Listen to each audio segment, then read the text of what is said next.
Very good. चलो. Good evening तृप्तीताई, good evening रोहिणीताई. तर बाकी महिला येतील ते तोवर येतील, पण आपण चालू करूया. तर आपलं मागचं सत्र थांबलं होतं की विरुद्ध आहार कोणता असतो, कसा असतो, आपल्या कुठे चुका होऊ शकतात, कुठे आपण इम्प्रूव्ह करायला पाहिजे. तर त्याच्यामध्ये आता आपला विरुद्ध काय आहार होतो हे माझ्यामध्ये तुम्ही आयडेंटिफाय केलं असेल प्रत्येकाने.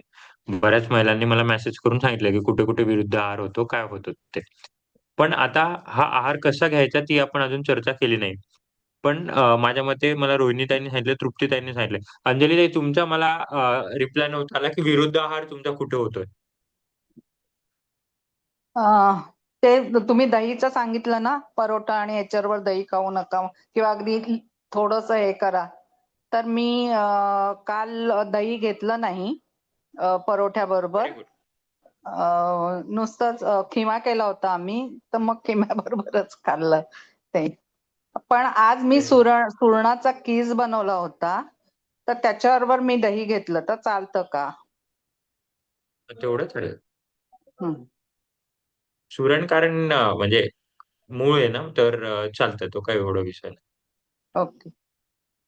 आणि याच्या पहिले तुमच्या कुठे चुका होत होत्या नॉर्मल जेवण करताना, भाजी चपाती भात खाताना कुठे चूक होत होत्या, ज्या कळाल्या की त्या खूप मोठ्या, म्हणजे त्या चूक नाही व्हायला पाहिजे होत्या, असं की जे आपल्या रेग्युलर फूड मध्ये असतं ते. ते कारण तुम्ही पराठे सांगितलं ना वगैरे आपण की रेग्युलर खात.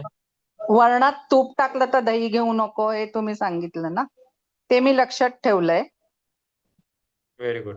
तर ते अजून काय मी आता 2 दिवसात मी वरण भात काय भात खाल्लेला नाहीये, त्यामुळे ते हे नाही. इवन काल संध्याकाळी आम्ही चिकन प्लॅटर मागवलं होतं, तर त्याच्याबरोबर पुदिना चटणी खाल्ली, रायता खाल्ला नाही. बरोबर. Very good. खूप सुंदर. चलो बढिया, म्हणजे काहीतरी इम्प्लिमेंट होत आहे. तृप्तीताई, रोहिणीताई, तुम्ही ऐकताय?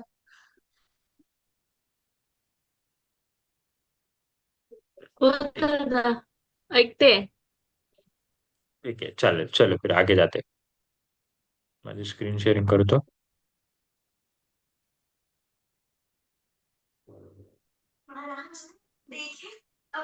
नमस्कार नीलमताई. नमस्कार. ठीक आहे. तर आपण मागे इथे येऊन थांबलो होतो की कोणत्या वेळेस काय खायला पाहिजे आयुर्वेदिक नुसार, कोणत्या वेळेला कोणतं आपलं शरीराचं अंग चालू असतं, कोणत्या वेळेला जास्त इफिशियन्सी चालू असते, ते आपण बघितलं होतं. आज आपण येऊया मॉडर्न सायन्स कडे. हे चित्र तुम्ही सेम माझ्या वर्कशॉप मध्ये पाहिलं होतं की आपल्या शरीरात साखर कशी जाते आणि साखरेवरती इन्सुलिन कसं काम करतंय. हे परत एकदा नीट डिटेलमध्ये बघून घेऊया की नेमकं काय होतं, कारण याच्यावरतीच सगळं गणित, कसं खायचं, काय खायचं, हे सगळं याच्यावरती डिपेंड आहे. बाकी काय काय खायला पाहिजे ते आपण त्याच्या आयुर्वेदाचा कन्सेप्ट घेऊन त्याच्याने समजलं. पण आता केव्हा खायला पाहिजे, किती खायला पाहिजे, ते मॉडर्न सायन्स सांगणार. एकदा हे बघून घेऊया. तर जसं सांगितलं की सेल्स असते, प्रत्येक सेल्सला एनर्जी हवी असते. सेल्सला एनर्जी हवेसाठी आपण जे काही अन्न खातो, त्यातली साखर वगैरे, ती प्रत्येक सेल्स पर्यंत पोहोचण्यासाठी पहिले इन्सुलिन दरवाजा उघडत असतो. जे आपण वर्कशॉपमध्ये पण पाहिलं होतं. साखर आता सेल्समध्ये पोहोचापर्यंत सगळ्यात पहिले इन्सुलिनने दरवाजे उघडले. इन्सुलिन कोणी सोडलं? पॅन्क्रियाज म्हणून अवयव असतं, ते इन्सुलिन हार्मोन सोडत असतं. आणि इन्सुलिन जेव्हा चाबी उघडतं, तेव्हा जी काही साखर खातो आपण शरीरातली, म्हणजे फ्रुक्टोज असो, सुक्रोज असो, ग्लुकोज असो, लॅक्टोज असो, जे काही प्रमाणात साखरेचे खूप प्रकार असतात. तर प्रत्येक पदार्थाची साखर ही आपल्या सेल्स पर्यंत पोहोचण्यासाठी इन्सुलिन मदत करते आणि ती इन्सुलिन सोडते पॅन्क्रियाज. बेसिक गोष्ट आहे. आता जेव्हा शरीरात काही बिघाड होतो, फॅट्स अक्युमुलेट झाले, कोलेस्ट्रॉल झाले किंवा सेल्स नीट काम करत नाही, तेव्हा काय करतं पॅन्क्रियाजला एक इन्सुलिन सोडून, म्हणजे एक चावी लावल्याने ते उघडत नाही. कारण आता पूर्ण ब्लॉक झालेलं आहे. तर पॅन्क्रियाज काय करतं, एकच्या ऐवजी 2 चाव्या, 3 चाव्या जास्ती पॅन्क्रियाज सोडायला चालू करतं. म्हणजे ज्याला शुगर असते किंवा ज्याला इन्सुलिन रेझिस्टन्स असतो, त्याची जर समजा 10 लिटर, मी उदाहरण सांगतो, लिटरमध्ये इन्सुलिन मोजत नाही, पण 10 लिटर इन्सुलिनने जर दरवाजा उघडत असेल, तर जो डायबिटीसवाला आहे त्याला 15 ते 20 लिटर इन्सुलिन सोडावं लागेल. म्हणजे जास्ती चाब्या लावाव्या लागतील. तर आता हे जास्ती चाब्या लावल्यावर पण मग काय होतं, की हळू-हळू एकाच्या 2 कराव्या लागतात, दोनाचे 3 कराव्या लागतात आणि साखर काही पोहोचत नाही. मग याच्यामुळे पॅन्क्रियास सतत इन्सुलिन सोडत असते, की 1च्या जागेवर 2, 2च्या जागेवर 3, 3च्या जागेवर 4, हे प्रमाण हळू-हळू वाढत असतं आणि त्याच्यामुळे कुठेतरी पॅन्क्रियास थकतो. आणि पॅन्क्रियास थकल्यामुळे इव्हेंच्युअली कालांतराने 8 वर्षानंतर, 10 वर्षानंतर, कोणाकोणाच्या 5-6 वर्षानंतर पण पॅन्क्रियास इन्सुलिन बनवणंच बंद करतो. त्याची टाईप 1 डायबिटीस. आतापर्यंत मोस्टली 99% 90% टाईप 2 डायबिटीस असतं. टाईप 2 डायबिटीस म्हणजे पॅन्क्रियास इन्सुलिन बनवू शकतोय, पण 1 च्या ऐवजी 2 बनवावं लागते, 3 बनवावं लागते, कारण ते सेल्सचे दरवाजेच उघडत नाही. बेबी हे खूप सोपं गणित आहे, की जेव्हा दरवाजे उघडायचे असतात नॉर्मल माणसाचे, तेव्हा एका इन्सुलिनने दरवाजे उघडले जातात. पण जेव्हा आपण चुकीचं खानपान खातो, आपलं लाईफस्टाईल चुकीची असते तेव्हा वगैरे, तेव्हा प्रत्येक सेल्सपर्यंत एनर्जी पोहोचायसाठी 1 च्या ऐवजी 2, 2 च्या ऐवजी 3 इन्सुलिन लागत असतात. आणि हे इन्सुलिन सतत सोडून पॅन्क्रियाज कुठेतरी थकतो आणि पॅन्क्रियाज काम करणं बंद पडतं. ही सायकल चालूच असते. मग करायचं. 1 मिनिट, मी तृप्तीताईंना म्यूट करतो. तर ही सायकल कुठे ना कुठे चालूच असते. मग पॅन्क्रियाज काम करत नाही, इन्सुलिन काम करत नाही, मग ती परत साखर रक्तात मिसळते. मग परत ती साखर परत सेल्सपर्यंत जाते, परत इन्सुलिन सोडतो, पण परत ती पोहोचत नाही, परत रक्तात जाते. म्हणजे एक विशियस सायकल असते. याच्यात आपण मागे येऊ शकत नाही, हळू पुढेच जातो. म्हणून खूप डॉक्टर म्हणतात, की डायबिटीज हा रिव्हर्सल नाहीये. जबकी ते चुकीचं आहे. डायबिटीज हा रिव्हर्स होऊ शकतो. पण most of the modern science म्हणते, की डायबिटीज हा रिव्हर्सल होऊच शकत नाही. कारण हे विशियस सायकल आहे. तुमची साखर नाही गेली म्हणजे इन्सुलिन वाढेल, इन्सुलिन वाढलं म्हणजे परत साखर वाढेल, साखर वाढली म्हणून परत तिप्पट इन्सुलिन वाढेल, तिप्पट इन्सुलिन वाढलं म्हणून परत साखर वाढेल. ही विशियस सायकल गोल-गोल चालत राहते आणि कुठेतरी पॅन्क्रियाज काम करणं बंद पडतं.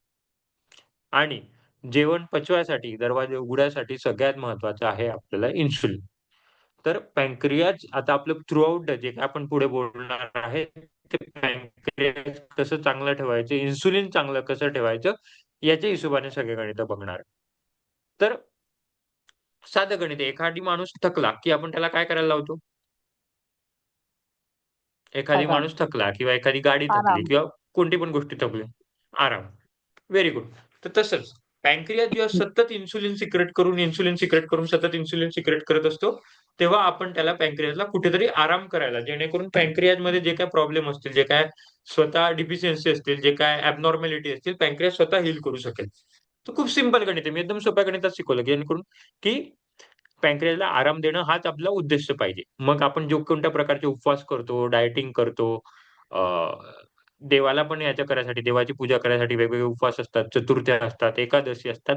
त्याचा मूळ उद्देश म्हणजे पॅन्क्रियाजला आराम देणं हाच आहे.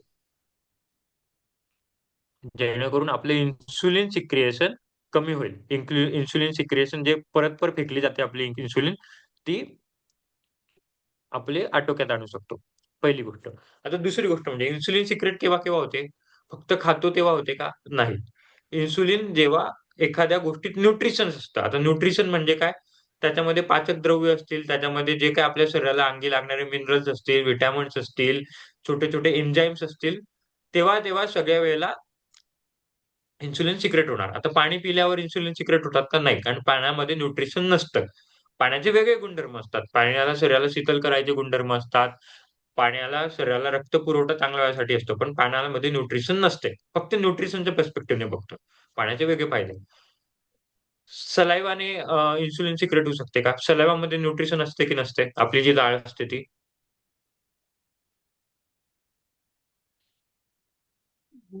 नसते मला वाटतं. असणार ओके. कारण ते बाकीच्यांचं? आपलं अन्नपचन होण्यासाठी लाळ खूप गरजेची असते असं.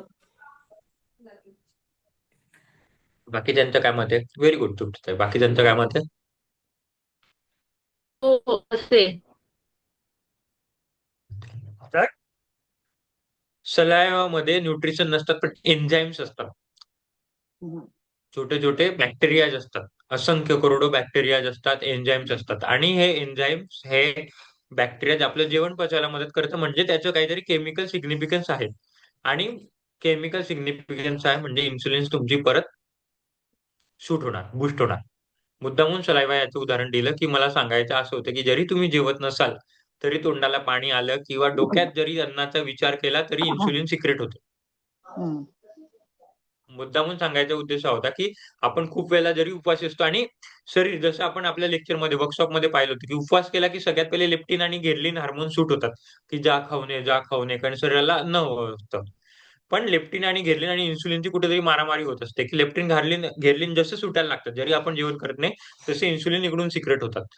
तर फक्त उपवास करणं महत्वाचं नाहीये किंवा जेवायवर पथ्य घालणं महत्वाचं नाहीये. इमोशनली जेवायवरती कंट्रोल करणं खूप महत्वाचं आहे. खूप, खूप, खूप महत्वाची गोष्ट आहे. जरी आपण फिजिकली जेवत नसू, तरी जेवायचा विचार पण करत असलो, तोंडाला पाणी येत असेल, मी उद्या काय जेवणार आहे, परवा काय जेवणार आहे, याचे जर सतत डोक्यात विचार चालू असतील, तर कुठेतरी इन्सुलिन आपलं शूट होतंय. तर सगळ्यात पहिला हा उपवास म्हणजे मानसिक उपवासच करायचा आहे. शारीरिक उपवासापर्यंत तर फार दूरची गोष्ट आहे. शारीरिक उपवासाला मग हळू आपण उपवास तीव्र होतात. पण सगळ्यात पहिले मानसिक आंतरिक उपवास करायचा आहे, की डोक्यात जेवायबद्दलचे विचारच नको यायला पाहिजे. अनटिल अनलेस तुम्हाला स्वयंपाक करायचा आहे. कारण बायकांना डोक्यात जेवायचे विचार ठेवावेच लागतात. आज घरी स्वयंपाक काय करायचा आहे, काय नाही, काय भाज्या आहे, काय नाही. त्या विचाराच्या व्यतिरिक्त मी काय खाईल किंवा काय नाही खाणार हा विचार अजिबात नाही करायची. खूप, खूप, खूप महत्वाची गोष्ट आहे. इथेच तुमची अर्धी फास्टिंग होऊन जाते. फास्टिंगचे तुम्ही आज बऱ्याच प्रकारचे फास्टिंग केले असतील, अमकं-ढमकं ऐकलं असेल, पण ही गोष्ट कधी ऐकलं नसेल, की याचे विज्ञान माहीत नसेल, की नुसतं विचार केल्याने पण आपले इन्सुलिन सिक्रेट होते. कारण आपले सलाईव्हा जात असतो तोंडात. म्हणून असं म्हणतात ना पहिले, पहिले जेवण करायच्या पहिलेच सगळ्यात पहिले मंत्र म्हटले जायचे किंवा एक छोटूसा एक घास मुंग्यांसाठी ठेवला जायचा. तर त्याचा तो उद्देश होता ते होताच, की सगळ्यांना अन्न मिळायला पाहिजे वगैरे. पण ह्या सगळ्या प्रोसेसमध्ये म्हणजे जोवर आपण पहिला घास तोंडात घालत नाही, या सगळ्या प्रोसेसमध्ये जे जे काही 2-5 मिनिटं लागतात तेवढ्यात आपली सलाईव्हा सिक्रेट होऊन जायला पाहिजे आणि सलाईव्हा जसे-जसे सिक्रेट झाली तशी खाली जठरअग्नी, जे काही एन्झाईम्स असतील ते सगळं पोषक वातावरण तयार व्हायला पाहिजे. सांगायचा अर्थ, की जेवण करायच्या पहिलेच विचार जेव्हा आपण करतो, की मी जे अन्न ग्रहण करते किंवा करणार आहे, तेव्हाच नीचे सब प्रोसेस चालू हो जाता है.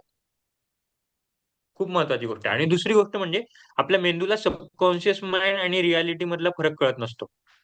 हे तुम्ही खूप वेळेला ऐकलं असेल, की लॉ ऑफ अट्रॅक्शन हा कन्सेप्ट ऐकला असेल किंवा मॅनिफेस्टेशन हा कन्सेप्ट ऐकला असेल, की जे आपण विचार करतो तेच होतं. याचा अर्थ काय असतो बेसिकली हे जेव्हा आपण स्वरविज्ञान सांगेल तेव्हा त्याच्यामध्ये मी डिटेलमध्ये बोलेन. पण बेसिकली जे आपण मेंदूला सांगत असतो, मेंदूला हे कळत नसतं, की हे खरंच आहे की खोटं आहे. तर जर मी नुसता विचार केला, की मला जेवायचंय किंवा मला हे खायचंय, अमक्या दिवशी हे खायचंय, ढमक्या दिवशी ते खायचंय. तुमचा उपवास जरी तुम्ही खात नाही, तरी तुमच्या शरीरात सगळी रिएक्शन चालू आहे. त्याच्यामुळे भलेही जेवायवर कमी पथ्य पाळा. आईस्क्रीम खा, जे काही खायचं खा. म्हणजे त्याच्यावरती पण कंट्रोल आणायचंच आहे.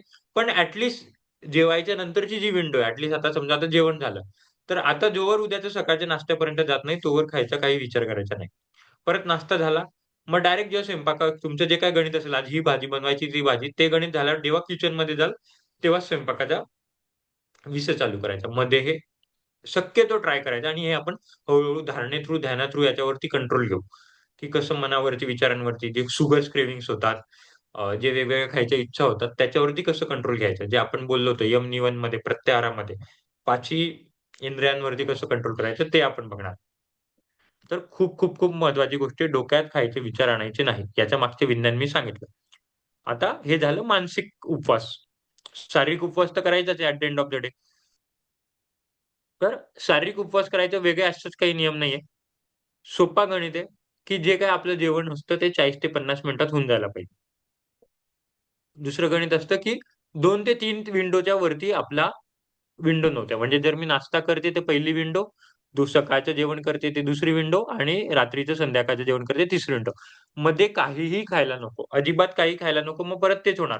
जसं आपण खाल्लं, की खाल्ल्याने जर नुसतं विचार केल्याने जर हार्मोन सिक्रेट होत आहे, तर मध्ये तुम्ही नुसता एक शेंगदाणा किंवा फुटाणा पण तोंडात टाकला किंवा नुसतं एक बेसिकली चॉकलेटची गोळी पण टाकली, छोटीशी छोटी गोष्ट म्हणजे एकदम छोटा डाळिंबाचा दाणा पण टाकला तरी तुमचं इन्सुलिन तेवढंच सिक्रेट होतं, जेवढं तुम्ही जेवायला सिक्रेट करतात.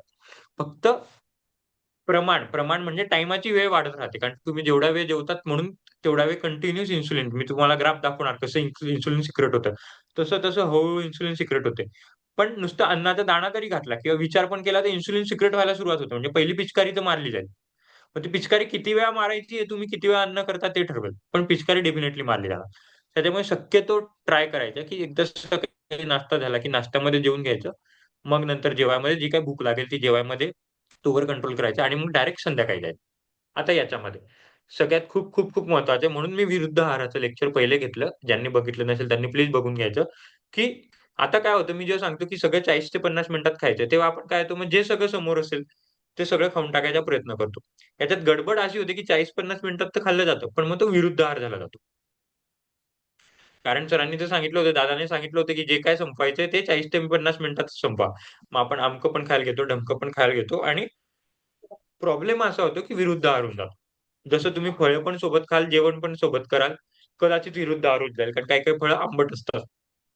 कदाचित तुम्ही दही सोबत खाऊन घ्याल. तर ही तुम्हाला इथे काळजी घ्यायची. खूप खूप खूप महत्वाचं आहे. नाहीतर काय होईल, आपण वजन कमी करायला जाल, वजन कमी पण होईल. कारण इटिंग इंडो कमी जास्ती होते तुमची. पण काही दिवसांनी शरीरात वात तयार होईल, स्किनचे आजार तयार होईल. हे इव्हेंच्युअली वर्षांनी होतं, 4 वर्षांनी, 5 वर्षांनी. पण आपल्याला सगळ्या गोष्टी सस्टेनेबल करायच्या आहेत. त्याच्यामुळे भलेही वजन कमी नाही झालं तरी चालेल, पण बाकी शरीराला त्रास नको. तर मेक शुअर घ्यायचं की या 40 ते 50 मिनिटांमध्ये विरुद्ध आहार नको व्हायला पाहिजे. आणि जेवढं खाता येईल तेवढं. तुम्हाला आईस्क्रीम खायचं ना, बिंदास खा, पण सकाळी खा. त्याचं कारण मी ऑलरेडी सांगितलं, जठरग्नी सकाळी जास्त ऍक्टिव्हेट असते.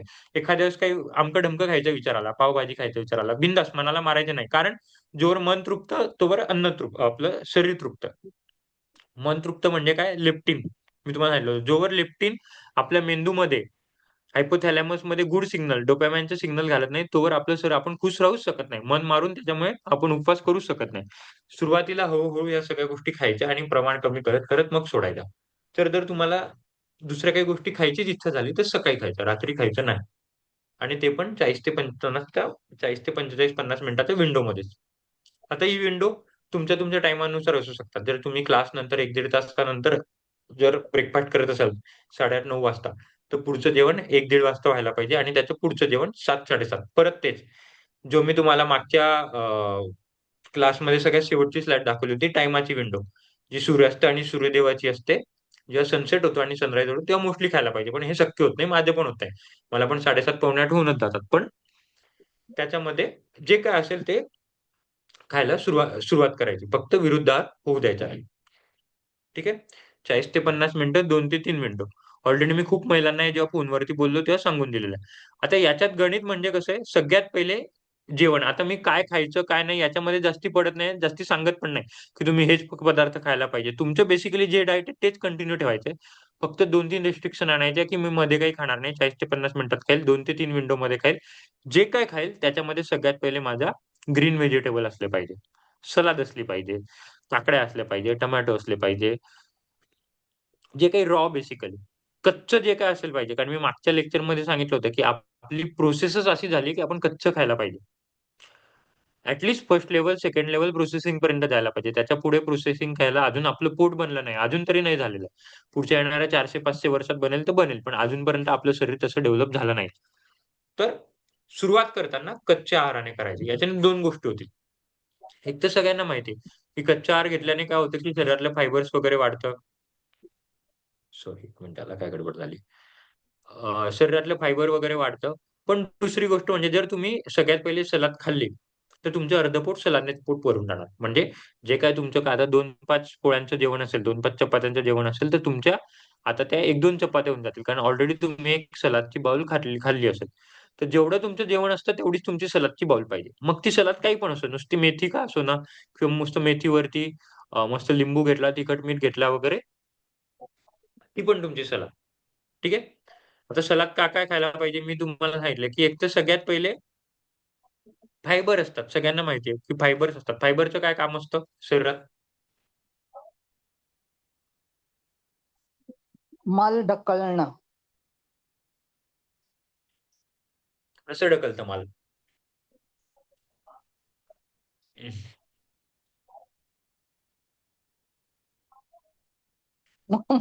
बरोबर सांगितलं तुम्ही, मोठ्या बरोबर आहे. मोठ्या मोठ्या आतड्यात मध्ये ते मल ढकलून देणं, मोठ्या आतड्यातून पुढे पुढे.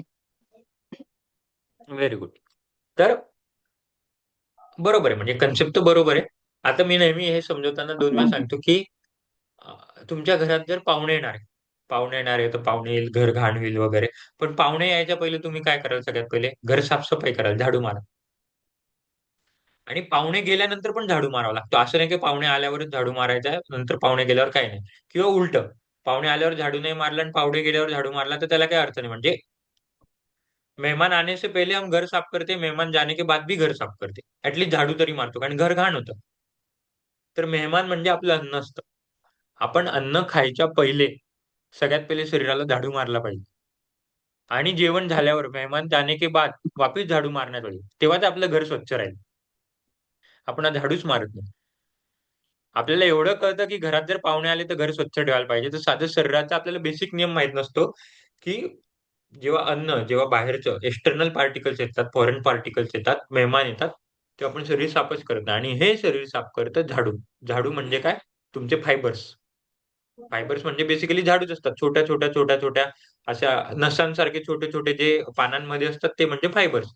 ते झाडू मारायचे काम करतात. सगळ्यात पहिले जे काही आपले टॉक्सिन्स असतात, जे माझं सकाळचं जेवण पचलं नाहीये किंवा मी काय जर तुम्ही मध्ये चहा वगैरे काही पित असाल किंवा मध्ये मुळात ते तर टाळायचंच आता मी सांगितलं, पण इन केस काही खात असाल वगैरे, तर जे काही पचलं नसतं, जे काही अडकलेलं वगैरे असतं, जे काही चिकटलेलं असतं आपल्या अन्ननलिकेवरती वगैरे, फक्त छोटे आतडे मोठे आतडे नाही, इथूनच सुरुवात होते. तिथून ते झाडू मारत पहिले रस्ता क्लिअर करो.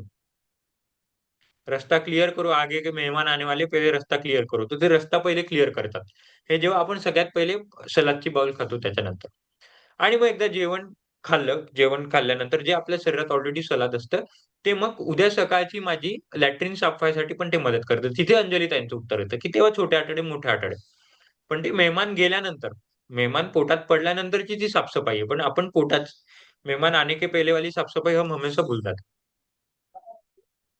तर ग्रीन व्हेजिटेबल किंवा कच्चा आहार, मी मुद्दाम ग्रीन व्हेजिटेबल हे नाव नाही घेत, कच्चा आहार. मग त्याच्यात काकड्या वगैरे सगळं आलं. हे खाणं खूप खूप खूप महत्वाचं आहे. आणि जोवर ही साफसफाई होत नाही, तोवर तुमचं घर घाण राहणार. घर घाण राहणार म्हणजे सेल्समध्ये ते फॅट डिपॉझिट होत जाणार. घाण म्हणजे बेसिकली काय? टॉक्सिन्सचे, आपण वात बघितलं, आम आहेत, इम्प्युरिटीज आहे, फॅट्स आहे. मग त्याच्यामुळे कधी ती चाबी उघडणारच नाही. कारण घाण जमलेली आहे ना. चाबी उघडला नाही म्हणजे इन्शुलिन अजून फेकलं जाईल, अजून फेकलं जाईल. पॅन्क्रियास जास्ती काम करावं लागेल. तर सगळ्यात मेन वजन कमी करणं म्हणजे शरीरातलं टॉक्सिन्स बाहेर काढणं, हा साधा नियम असतो. बाकी तर ऍज युजल वजन कमी करणं हा सेकंडरी फायदा आहे. पण बाकी आपल्याला ब्लॉकेज नको व्हायला पाहिजे, हार्ट्समध्ये ब्लॉकेज नको व्हायला पाहिजे, आपले रक्त पुरवठा चांगला व्हायला पाहिजे, आपले जे काही मधले मेन फंक्शन्स आहेत ते नीट व्हायसाठी सगळ्यात पहिले टॉक्सिन निकाल. टॉक्सिन निकालणं मतलब झाडझुडूप करू. As simple as that. ठीक आहे, इथपर्यंत कळालं फायबरचं. स्लाइड कडे जातो मी. आणि दुसरा मी फायदा सांगितला, की एक तर झाडू तो मारला जातो, पण पोट फुल होतं. जे काही तुम्ही 2-5 चपात्या खाणार असणार, त्या त्यात बरोबर अर्ध्यावरती होणार. कारण तुमचं पोट ऑलरेडी सलादने भरलेलं असतं. त्याच्यामुळे सलाद खाल्ला पाहिजे. आता हे प्रोसेस फूड याचं उत्तर मी ऑलरेडी मागच्या प्रेझेंटेशन मध्ये दिलं होतं. त्याच्यामुळे आता मी काही म्हणणार नाही, की मुळात आपलं प्रोसेस जसं मी सांगितलं, आपलं इव्हॉल्युशन आपलं जसा जसा मनुष्य घडत होता, तर तो फर्स्ट प्रोसेसिंगच खायला घडला. त्याच्यामुळेच आज आपण मनुष्य आहे. जर आपण म्हटलं, की प्रोसेसिंग फूड मी खाणारच नाही, तर आपण मनुष्य नाही, आपण जानवर होऊन जाणार. कारण आपण जेव्हा 4 पायांवरतून 2 पायांवरती उभं राहिलो, तेव्हा सगळ्यात पहिले आपला ब्रेन डेव्हलप झाला. ब्रेन मोठा झाला. आणि ब्रेन डेव्हलप व्हायसाठी आपले छोटे आतडे, मोठे आतडे कमी होत गेले. त्याच्यामुळे आपल्याला प्रोसेस फूड खावं लागते. आता दुसरी गोष्ट म्हणजे आपण जेव्हा तुम्ही ट्रॅफिकच्या जेव्हा गाड्या पाहिल्या असाल, खूप गाड्या असतात की ज्या सिग्नलला थांबतात, खूप नाही थांबत. पण आपण जे काही प्रोसेसिंग फूड खातो, फास्ट फूड खातो, त्याच्याने नेमकं शरीरात काय होतं, ते एकदा समजून घेऊया, की प्रोसेसिंग आपल्याला माहिती आहे, की फॅट्स वाढते, शुगर वाढते वगैरे हे सगळं गणित होते. पण ते नेमकं काय होतं, जसं मी तुम्हाला पाहुणे यायच्या उदाहरणाने सांगितलं, तसं तुम्हाला सांगतो. पण एकदा मला तुमचं मत सांगा, की नेमकं आपण प्रोसेसिंग फूड खातो. मग तो ब्रेड असू द्या, पाव असू द्या, चॉकलेट असू द्या किंवा package food, Kurkure, chips, biscuit. Kurkure, chips तर आपण खात नाही, बिस्किट खातो किंवा चहा पितो. याच्याने काय होतं? नेमकं वजन अचानक का वाढायला लागतं? काय वाटत असेल? मैदा आतड्याला चिकटून राहतो, ठीक आहे. पुढे ढकलला जात नाही. अजून पोटात का चिटकतो मैदा? चरबी वाढते. चरबी तर वाढते.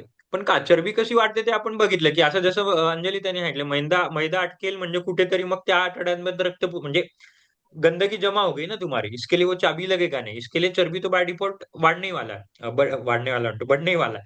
पण असं काय होतं, की चरबी वाढते म्हणजे जेव्हा फास्ट फूड खातो म्हणजे फळभाज्यांनी का नाही होत, फास्ट फूडनेच का होतं, माझा हा प्रश्न आहे. किंवा एखादी प्रोसेसिंग फूड खाल्ल्यानेच का चरबी वाढते, त्यात फळभाज्यांनी का नाही वाढत?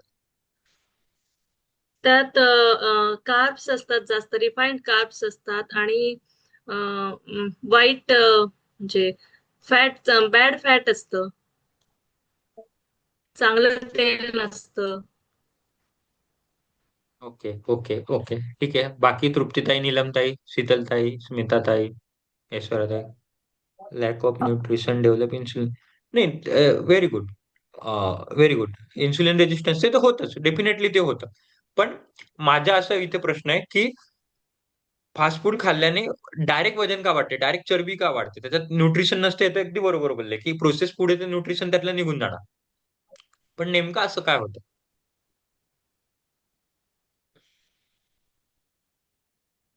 फास्ट फूडचं पचन होत नाही, त्यामुळे ते फॅट्स मध्ये कन्वर्ट होतं. ओके, ठीक. आणि चलो, मैं बतातो. सगळ्यांचे पॉइंट बरोबर आहे. At the end of the day fat मध्ये कन्वर्ट होतोय, सगळ्यांना माहिती आहे आणि सगळ्यांचे उत्तर पण आले. टेस्ट ब्लेंडर असतात, आपण क्रेविंग वाढून खूप खातो, फायबर कमी, जास्त मीठ, जास्त साखर. ओके. तर स्मिताताईंचा पॉइंट सगळ्या पॉइंट पेक्षा कुठेतरी बरोबर आहे. तर काय होतं, मुळात फायबर्स कमी असतात. तर ठीक आहे. तर फायबर कमी असल्याने काय होतं, की फायबर कमी असल्यामुळे फास्ट फूड जे असतात किंवा प्रोसेसिंग फूड जे असतात त्याच्यात फायबर कमी, काय झिरोच असतात. लिटरली झिरो असतात. कारण प्रोसेसिंग केल्यामुळे जितक्या लेवलवर प्रायमरी, सेकंडरी, टर्सरी 4 वेळा 5 वेळा जेवढ्या वेळा प्रोसेसिंग होईल तेवढ्यातले त्याचे फायबर निघून जाणार, ऑलमोस्ट झिरो पर्यंत असतात. आता जेव्हा कुठेतरी अन्नाला अडथळा अडथळा म्हणायचं, पहिले जेव्हा अन्न थांबत थांबत जातं तेव्हा प्रत्येक प्रोसेसमध्ये, जसं मी सांगितलं की आपल्या लाळेपासून आपले जेवण पचवायची सुरुवात होते. लाळ जेव्हा जेवण लाळीसोबत मिळतं तेव्हा तिथे काहीतरी, म्हणून म्हणतात 32 वेळा चावायला पाहिजे, की तेव्हा तिथे काहीतरी प्रोसेस होत असते. मग आपल्या इसोफिगस मध्ये जातं, अन्न नलिकेमध्ये जातं, तिकडे प्रोसेस होतात ते. मग आपल्या स्टमक मध्ये जातं, तिकडे ऍसिड होते, तिकडे जेवण सगळं वितळतं. मग आपले छोटे आतडे, मग मोठे आतडे पॅनक्रियाज मध्ये येतात. सगळ्या एन्झाईम्स काम करतात. ही प्रोसेस असते आपली हळूहळू अन्न पचायची. अन्न पोचायला 7 ते 8 तास अराउंड लागतात. तर फास्ट फूड खाल्ल्याने काय होतं, की त्याच्यात फायबर झिरो असतात. फायबर झिरो असल्यामुळे काय होतं, की ते डायरेक्ट जेवण पास करतं. आपण तोंडातून खाल्लं, जेवढं एक ताट 32 वेळा कोणी चावत नाही. 2-5 वेळा, 5-10 वेळा चावलं असलं तर ते डायरेक्ट जातं आपल्या छोट्या आतड्यात, मोठ्या आतड्यात, सगळं बायपास करतं. पोटामध्ये थोडा वेळ थांबलं तर थांबतं आणि डायरेक्ट बायपास करतं, कारण त्याच्यात फायबर्स नसतात. रुक के जायगा नाही, अटकायला त्याला जागा नाहीये ना. फायबर्स फायबर्स तुम्ही असं केसांचा गुंता इमॅजिन करा. तुमचा केसांचा गुंता, जो केस तुम्ही विंचरल्यावर गुंता जो पडतो, केस कसे एक दुसऱ्यांमध्ये अटकलेले असतात. तेच फायबर असे अन्नाचे, जेव्हा अन्न आपण चावतो, तेव्हा त्याचा असं गुंता तयार होतो. फायबर जर असले तर. आणि मग त्याच्यामुळे ते प्रत्येक प्रोसेसमध्ये थांबत, थांबत, थांबत कुठे एन्झाईम्स रिलीज होतात, कुठे केमिकल रिलीज होतात, कुठे अन्न वितळतं, कुठे अन्नाचा गोळा बनतो, या सगळ्या प्रोसेस होत जातात. पण जर फायबर नसलेच, केस जर तुमचे सुट्टे असले, तर डायरेक्ट वरतून टाकला तर डायरेक्ट खाली बाहेर. त्याच्यामुळे न्यूट्रिशन तर शरीरात लागतच नाही, पण याच्यात शरीरात काही प्रोसेस होत नाही. त्याच्यामुळे ते डायरेक्ट जातं आपल्या मोठ्या आतड्यांमध्ये आणि मग तिथून त्याचं डायरेक्ट शुगरमध्ये, सॉरी, ग्लुकोजमध्ये डायरेक्ट रूपांतर होतं. म्हणजे सांगायचा अर्थ, की समजा एक पाव खात असाल, एक पावमध्ये समजा 100 किलो साखर असेल आणि एक चपाती खात असाल, एक चपातीमध्ये पण 100 किलो साखर आहे आणि एक काकडी खात असाल, एका काकडीमध्ये पण 100 किलो साखर आहे. उदाहरण दिलं. तिघांमध्ये आहे 100 किलो. तिघांमध्ये इन्सुलिन सेमच रिलीज होणार आहे. तुम्ही एक पाव खा, की एक पोळी खा किंवा एक काकड खा. उदाहरणासाठी सांगतोय, खायचं नाहीये तसं. पण आता गंमत काय होते, जेव्हा तुम्ही पाव खाल, तर पाव डायरेक्ट पोटात पडेल, च्यू करू डायरेक्ट पोटात पडेल आणि डायरेक्ट इन्सुलिन स्पाइक होईल. कारण मधल्या सगळ्या प्रोसेस सिमेंट झालेल्या आहे. मोठी स्पाइक. फटकन म्हणजे जोरात इंजेक्शन मारली जाते, जोरात पिचकारी मारली जाते. हे जेव्हा चपाती खाऊ, तेव्हा ती सगळ्यात पहिले कुठेतरी चावली जाईल, कुठेतरी अडसळत अडसळत मग त्याच्यामध्ये बाईल ज्यूस होईल, त्याच्यामध्ये मग छोट्या आतड्यांमध्ये जाईल, मोठ्या आतड्यात जाईल. मग ती पिचकारी जी तुम्हाला 10 किलोची पिचकारी मारायची होती, ती हळू पहिले 1 किलो, 2 किलो, 3 किलो अशी पिचकारी मारली जाईल. हे जेव्हा तुम्ही काकडी खाल, काकडीला पण 10 किलो शुगर जाणार होती. पण त्याच्यामध्ये अजून हळू-हळू, म्हणजे एकदम छोटीशी पेनाला टिप मारतो तशी हळू tick, tick, tick, tick, tick तशी इन्सुलिन रिलीज. त्याच्याने पॅनक्रियाजवरती एकदम ताण नाही पडत आणि इन्सुलिन सिक्रेशन होतं ते कमी-कमी प्रमाणात. म्हणजे क्वांटिटी सेम असते, पण frequency of release the insulin is the कमी होऊन जाते. खूप महत्वाचं आहे. त्याच्यामुळे प्रोसेसिंग फूड फॅट्स का वाढवते? हे सगळ्यात महत्वाचं कारण आहे, की प्रोसेसिंग फूड डायरेक्ट, कारण ऑलरेडी प्रोसेस केलेलं आहे ना. जे आपल्या शरीरात मुळात त्याला प्रोसेस करायची गरज का पडली, की जे आपल्या शरीरात प्रोसेसिंग होत असते, त्याला तोडणं, मग त्याला तोडण्यामध्ये त्याच्यात केमिकल टाकणं, हायड्रोक्लोरिक ॲसिड टाकणं, मग बाईल ज्यूस टाकणं, ही सगळी प्रोसेस ऑलरेडी कुठेतरी फॅक्टरीमधून करून आलेलो असतो आपण. त्यामुळे लवकर शुगर स्पाइक होते. इसके लिए फाइबर खूप, खूप, खूप इम्पोर्टंट आहे. ज्याला वजन कमी करायचंय त्याने प्रोटीन नंतर वाढवा, कार्ब्स नंतर कमी करा, पण सगळ्यात पहिले फाइबर्स महत्वाचे. झाडू लगना पाहिजे, मेहमान आने से पहले झाडू लगाओ, जाने के बाद झाडू लगाओ. आणि जे काय म्हणतात त्याला, जे डायरेक्ट ट्रॅफिक सिग्नल बायपास करणारे त्यांना घेऊच नका तुमच्या रस्त्यावरती. जे प्रत्येक ट्रॅफिक वरती थांबले पाहिजे, हॉर्न दाबला की थांबला पाहिजे, हॉर्न मारला म्हणजे पोटाची कळ पोटाने सांगितलं की मी थांबलं, थांबायला पाहिजे, असं अन्न खायला पाहिजे आपण. हेच जर तुम्हाला पोट सांगते की मी जेवण थांबायला पाहिजे, तरी जर समोर एकदम एखादी चांगलं फास्ट फूड वगैरे आलं, आपण ते हॉर्न त्याला सिग्नल एक्सेप्ट नाही करत, खाऊन घेतो. दोन पाव जास्ती टाकतो, दोन पाणीपुऱ्या जास्ती खातो. तर असं अन्न खायला पाहिजे जे ट्रॅफिक सिग्नल बायपास नाही करणार. म्हणजे प्रत्येक सिग्नल वरती, इथे सिग्नल वरती थांबेल, या सिग्नल वरती थांबेल, या सिग्नल वरती थांबेल, या सिग्नल. आणि ते म्हणजे कच्चा आहार. कच्चा आहार किंवा आपलं पोळी, चपाती, भात जे आपण खातो ते ऍटलीस्ट सेकंडरी प्रोसेसिंग फूड म्हणतात त्याला. 5व्या 6व्या प्रोसेसिंग वरती जायचं नाही. हा नियम आहे जेवायचा. खूप सोपा नियम आहे. काही मोठंच मी आता कुठेही सांगितलं नाही, हे खा किंवा ते नका खाऊ. फक्त खायामध्ये क्रम बदलायचा आहे. सगळ्यात पहिले फायबर्स खायचे आणि मग नंतर तुमच्या जेवायला सुरुवात करायची. तेच मी बेसिकली तुम्हाला आता जे काही 10-15 मिनिटात सांगितलं, त्याची टोटल प्रोसेस सांगितली, की जर तुम्ही फायबर रिच होल फूड खाल, तर सगळ्यात पहिले ते कॉम्प्लेक्स फायबर्स असतात. त्याच्यामुळे डायजेशन जे असते ते स्लो होतं. जास्ती चावावं लागतं. जास्ती चावायला लागलं म्हणजे पूर्ण सलायवा हे होते. एकदा सलायवा झाली, की त्याचं स्टार्चमध्ये रूपांतर होतं. स्टार्चमध्ये रूपांतर झाल्यानंतर ते शरीरातलं पाणी ओढतं. जे आपलं पाणी असतं, पाणी आणि अन्न मिक्स होतं. मग त्याच्यामध्ये एन्झाईम्स येतात. एन्झाईम झाल्यामुळे कमी अन्नामध्ये जास्ती पोट भरतं. हे जर फास्ट फूड खाल्ले तर 0 फाइबर्स असतात, डायरेक्ट जातात, कमी चावावं लागतं. विदाउट स्टार्ची फूड असतात. डायरेक्ट पेट में जाता है, डायरेक्ट शुगर बढ़ता है आणि इन्सुलिन स्पाइक होते. सोपं गणित आहे. त्याच्यामुळे प्रोसेस पूर्ण हे बघा, हे जे मी तुम्हाला सांगत होतो, असे हे कर्व्स असतात. जेव्हा मी नॉर्मल जेवण करतो, माझी चपाती वगैरे, तर अशी हळू इन्सुलिनची स्पाइक होत असते. इन्सुलिन हे mg/डेसिलिटरमध्ये मोजतात. तर हळू स्पाइक होत असते. जबकि मला 100 लिटरच इन्सुलिन सोडायचे. पण ही हळू स्पाइक होते. पण हेच जर मी 100 लिटर पाव खाऊन माझी इन्सुलिन सूट झाली, तर पाव खाऊन जर माझी शुगर सूट झाली, तर बघा इन्सुलिन कशी सूट होते. डायरेक्ट इन्क्लिनेशन ग्राफ असतो. त्याच्यामुळे मग पॅनक्रियास लवकर थकणार आणि मग हळू आपली शुगर वाढायला लागते आणि कुठेतरी टाइप 2 टू टाइप 1 आपण टाइप 2 आणि टाइप 1 मध्ये पण एक इंटरमिडिएट असतो. पण इंटरमिडिएट शक्यतो लहान मुलांना होतं, आपल्याला नाही होत. तर टाइप 1 कडे आपण जायला सुरुवात करतो.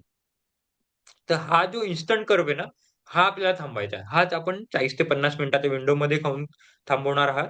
हाच आपण मधले सगळे जे काही तुमचे मधले दुपारची चहाची वेळ आहे, सकाळची वेळ आहे, ती कमी करून हे सगळं करणार. जेणेकरून तुमचा पॅनक्रियास कुठेतरी शांत होईल. सोप्पं गणित आहे. हा पाण्याचा विषय पुढचा. पण याच्या पहिले कोणाला काही शंका असतील, प्रश्न असतील तर विचारू शकतात. मग आपण पाणी कसं प्यायचं त्याच्यावरती पण डिटेलमध्ये चर्चा करणार. पण मुळात आहारावरती बेसिकली मोठा चर्चा ही झाली. मागच्या याला खायचं की विरुद्ध आहार का नाही घ्यायला पाहिजे का? कसं घ्यायला पाहिजे, का नाही घ्यायला पाहिजे आणि आज कसं जेवायचं, कोणत्या वेळेला जेवायचं? याच्यामध्ये काय प्रश्न असतील तर पहिले प्रश्न विचारा, मग पुढे जाऊया.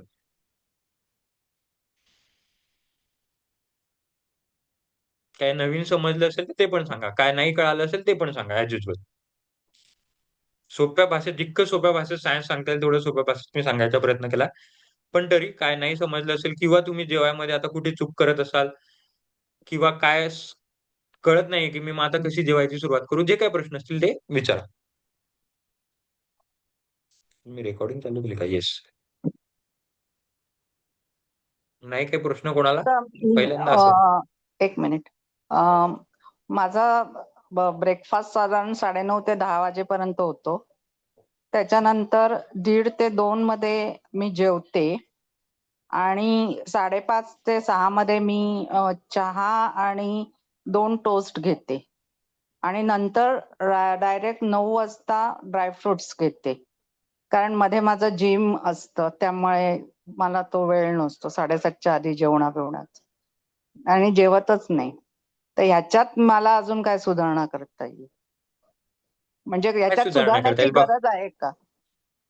ठीक आहे. बाकीच्यांना काय वाटतं? म्हणजे मला कळेल की बाकीच्यांना काय कळालं. इथे अंजली त्यांनी काय प्लस करायला पाहिजे, काय मायनस करायला पाहिजे?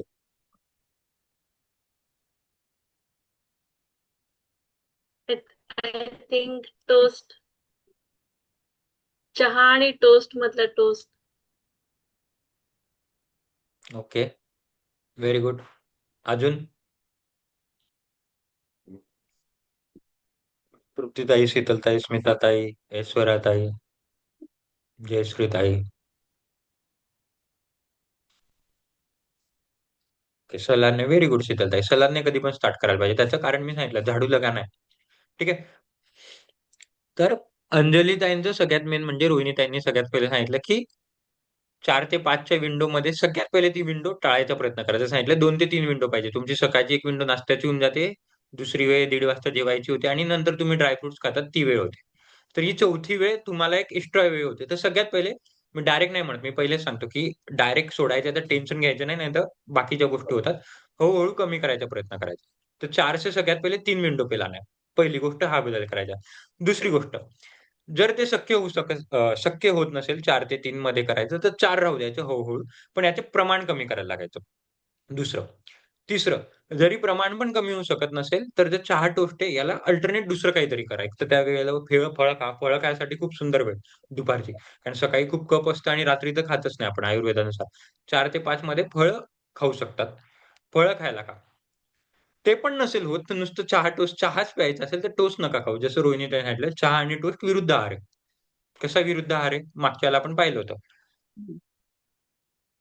कसा विरुद्ध आहार आहे? चहामध्ये काय आहे?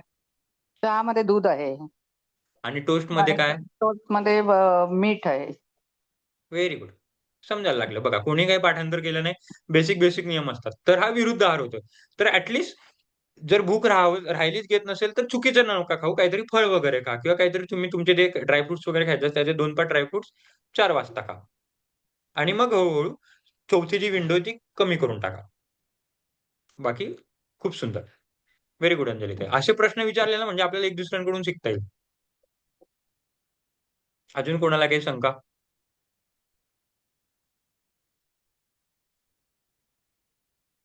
ठीक आहे. Very good. कोणाला काही शंका नाही. मस्त आहे. चलो. बरं, अं, एक मिनिट. कुठली फळं अशी एकत्र खाऊ नयेत वगैरे असं काही आहे का? असं नाही ना काही? मुळात परत फळांमध्ये कसं असतात, काही फळं उष्ण असतात, काही फळं थंड असतात. तर आपलं वीर्य विरोध नको व्हायला पाहिजे. जे मी तुम्हाला सांगितलं, उष्ण आणि थंड सोबत नको खायला पाहिजे. आणि त्याच्यामध्ये फळांच्या मध्ये म्हणाल तर सीझन नुसार फळं खायला पाहिजे. सीझन नुसार म्हणजे कसं, तर थंडीमध्ये दुसरी फळं नको खायला पाहिजे. जे थंडीसाठी चांगले तेच खायला पाहिजे. थंडीमध्ये आंबट नको खायला पाहिजे. ठीक आहे. जेव्हा सर्दी असेल तेव्हा नारळ पाणी नको व्हायला पाहिजे. सगळ्यात आता गडबड काय होते, आपण ताप वगैरे आजारी असलो की सगळ्यात पहिले पेशंटला नारळ पाणी घेऊन जातो. तर बाकी ठिकाणी ठीक असेल की जेव्हा तो सलाईन मध्ये असेल किंवा जेव्हा काही म्हणजे प्रॉपर ऍडमिट असेल, ऍक्सिडेंटल ऍडमिट असेल किंवा काही प्रॉपर आजार वगैरे झाला, ऑपरेशन वगैरे असेल, ठीक आहे की खाता येत नाही वगैरे, तेव्हा नारळ पाणी वगैरे ठीक आहे. पण सर्दी खोकल्यामध्ये कधी नारळ पाणी देत नाही. तर फळं जेव्हा खाताना कॉम्बिनेशन ऑफ फ्रूट जास्ती नाही घ्यायचे, जास्तीत जास्ती 2 ते 3. म्हणून फ्रूट सलाद ही पण टाळावी. फ्रूट सलादमध्ये मोस्टली 5-6 प्रकारचे फळं असतात. तर सबकॉन्शियसली कॉन्शियसली तो विरुद्ध आहार होऊ शकतो, कारण गरम आणि थंड फळं असतात. फळांमध्ये उष्ण आणि शीतल फळं असतात. तर शक्यतो जास्तीत जास्त 2 फळं किंवा 3 फळं मॅक्स टू मॅक्स. खूपच खायचे असतील तर तेवढे खायचे. एक चिकू, काहीतरी जे काय आता जसं आता ह्या सीझन मध्ये जे फळ असतील ते 2 ते 3च खायचे बस. तर जर तुम्ही सीझनल फळं खाल्ले ना, तर हा विरुद्ध आहार होणार नाही. बाय डिफॉल्ट सीझन नुसारच अशी फळं येतात. जसं उन्हाळ्यात अशीच फळं येतील की जे थंड असतील शरीराला. तर हिवाळ्यात असे फळं येतील की जे गरम असतील बाय डिफॉल्ट. तर ते तसंच खायला जायचे. खूप सारे व्हेरिएशन केले आणि मग हे नवीन नवीन ड्रॅगन फ्रुट्स आणि अजून ते किवी वगैरे असे जर फॉरेनर फूड नाही खायचे. कारण ते अगेन खूप बाहेरून आलेले असतात, प्रोसेस फूड असतात आणि ते सीझनल नसतात. तो विरुद्ध आहार होऊ शकतो. ठीक आहे. मस्त प्रश्न अंजली. हा रोहिणीताई, तुम्ही काहीतरी विचारत होते. सीझनल फळांमध्ये आता थंडीमध्येच मोसंबी आणि संत्री वगैरे येतात. मग हे आंबट फळच आहेत, सायट्रिक ऍसिड असणारी. मोस मोसंबी आणि संत्रीमध्ये म्हणायपेक्षा मोसंबी खावी, पण आजकाल एवढी मोसंबी भेटत नाही आणि ती सर्दीसाठी चांगली असते. एकदम त्याच्याने कफ होत नाही, पण ती प्रोव्हायडेड तुम्ही 9 ते 10 किंवा 8 ते 10 मध्ये खायला पाहिजे. तेव्हा शरीरातलं पित्त चांगलं असतं. हे जर तुम्ही थोडं दुपारी खाल्लं, दुपारी म्हणायपेक्षा सूर्यास्तानंतर खाल्लं, तर मग त्याचा त्रास होईल. तर ते एक फळं खाऊ शकता. पण अगेन तुम्ही संत्री आणि मोसंबी खाल्ले तर तुम्हाला खूप काळजीपूर्वक घ्यावं लागेल की पुढच्या 3 तासाचा आहार किंवा -3 तासाचा आहार, त्याच्यात दूध किंवा दह्याचे पदार्थ नको. जर तुम्ही संत्री किंवा मोसंबी खात असाल तर. प्रॉब्लेम हाच आहे. जेव्हा आपण सिट्रिक ऍसिडचे फळं खातो किंवा दूध दही खातो, तर आपल्याला एक्स्ट्रा प्रिकॉशन्स व्हावं लागतं. केळी हे नुसते फळं खाऊ नेहमी शकतात. हम्म. काय म्हणतात? नाही, बोला ना प्लीज. केळी नेहमी मिळतात, 12ही महिने मिळतात. मग केळी कायम खाल्ली तरी चालतात. त्याच्यासोबत मग हे खाता येणार नाही, थोडं गॅप ठेवून खावं लागणार. संत्री केळीचा मोसंबी. कसा गुणधर्म आहे? केळीचा गुणधर्म असा असतो की केळी हे फळ असं आहे की तुम्ही त्याला कोणत्या वेळेस खातात, कोणत्या वेळेस म्हणण्यापेक्षा तुम्ही त्याला उपाशी पोटी खातात की भरलेल्या पोटी खाताय, त्याच्यावरती केळीचे गुणधर्म बदलतात. तर जर वजन कमी करायचे असेल तर शक्यतो थोडं खाल्ल्यावर केळी टाकायची. आपण असं म्हणतो की उपाशी पोटी केळी खायला पाहिजे, पण त्याच्याने प्रॉब्लेम काय होतो की कफ तयार होतो, आणि मग कफ तयार झाल्यामुळे बाकी गोष्टी सगळ्या होतात. तर थोडं पोटात खाल्ल्यावर केळी खायला पाहिजे. केळी सीझनली खाऊ शकतात, पण केळी सोबत अगेन केळीच्या आणि आपण केळी आणि दूध खूप वेळा मिक्स करून खातो. तर ते शक्यतो टाळलं गेलं पाहिजे. पण त्याच्याने एवढं म्हणजे ते एकदम सिट्रिक ऍसिड नसल्यामुळे त्याच्याने एवढा काही प्रॉब्लेम होत नाही. पण शक्यतो फळ आणि दूध आहेच ते, त्याच्यामुळे ते टाळायला पाहिजे किंवा कमी खायला पाहिजे. बाकी केळी खाऊ शकतात, पण खाली पेट नाही खायची.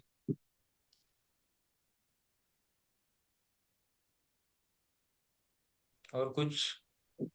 सकाळी 3 विंडो असतात ना आपल्या, मग सकाळी ब्रेकफास्टच्या वेळी आपलं दुसरं काहीतरी ब्रेकफास्टला असतं, मग त्याच्याबरोबर फळं खाल्ली तर चालतात का? म्हणजे आता मुगाचं धिरडं वगैरे असतं ना, मग त्यावेळी खाल्लं तर चालतात? कारण नक्कीच, व्हेरी त्याच्यानंतर गुड. मग फळं कुठच्या विंडोमध्ये ऍडजस्ट होत नाहीत ना, मग लंच आणि डिनर मध्ये ऍडजस्ट होत नाहीत. फळं सकाळीच खायचे. ओके. सकाळी मग म्हणजे त्या सपोज सकाळच्या त्या नाश्त्याच्या एका विंडो दिवशी मध्येच खायचं. हा हा आणि सपोज त्यावेळी अंडी खाल्लेली असली तर मग तेव्हा खायला काय हरकत नसते ना फळं? नाही, अंडी अंडी आणि फळाचे असंच काही कॉम्बिनेशन नाहीये. जर एक दोन अंडी खात असाल तर फळांसोबत नाही. ओके. पण आता याच्यामध्ये आता जर तुम्ही मुगाचं धिरडं घेतलं, फळं घेतली आणि अंडी घेतली, समजा हा तुमचा उद्याचा ब्रेकफास्ट आहे, तर यातलं कोणतं पहिले खाल, कोणतं शेवटी खाल?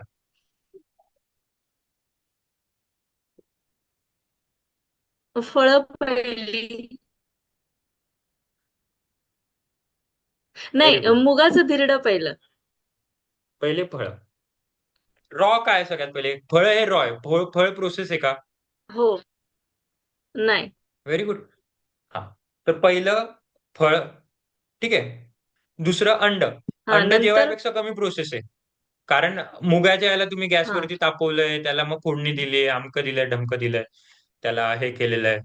तर ओके. 2 नंबर म्हणजे तेच सांगते की आपण कच्च्यापासून वरती वरती जायचं, साधा नियम आहे. म्हणून मी तुमच्याकडून एक रिव्हिजन म्हणून घेतलं. तर अंड हे सेकंडरी प्रोसेस आहे, जेवण जे आहे मुगाचं धिरडे थर्ड प्रोसेस आहे. फळ हे डायरेक्ट प्रायमरी म्हणजे डायरेक्ट आपल्याकडे आलेलं. पण ओके, मला उपाशी वाटलं पोटी की फळं खाऊ नये फळानंतर असं म्हणतात. मुगाचं. उपाशी पोटी फळं खाऊ नयेत असं म्हणतात ना. उपाशी पोटी फळं खाऊ नये म्हणजे उपाशी पोटीची संकल्पना अशी असते की एकदम उठल्या उठल्या खाऊ नये.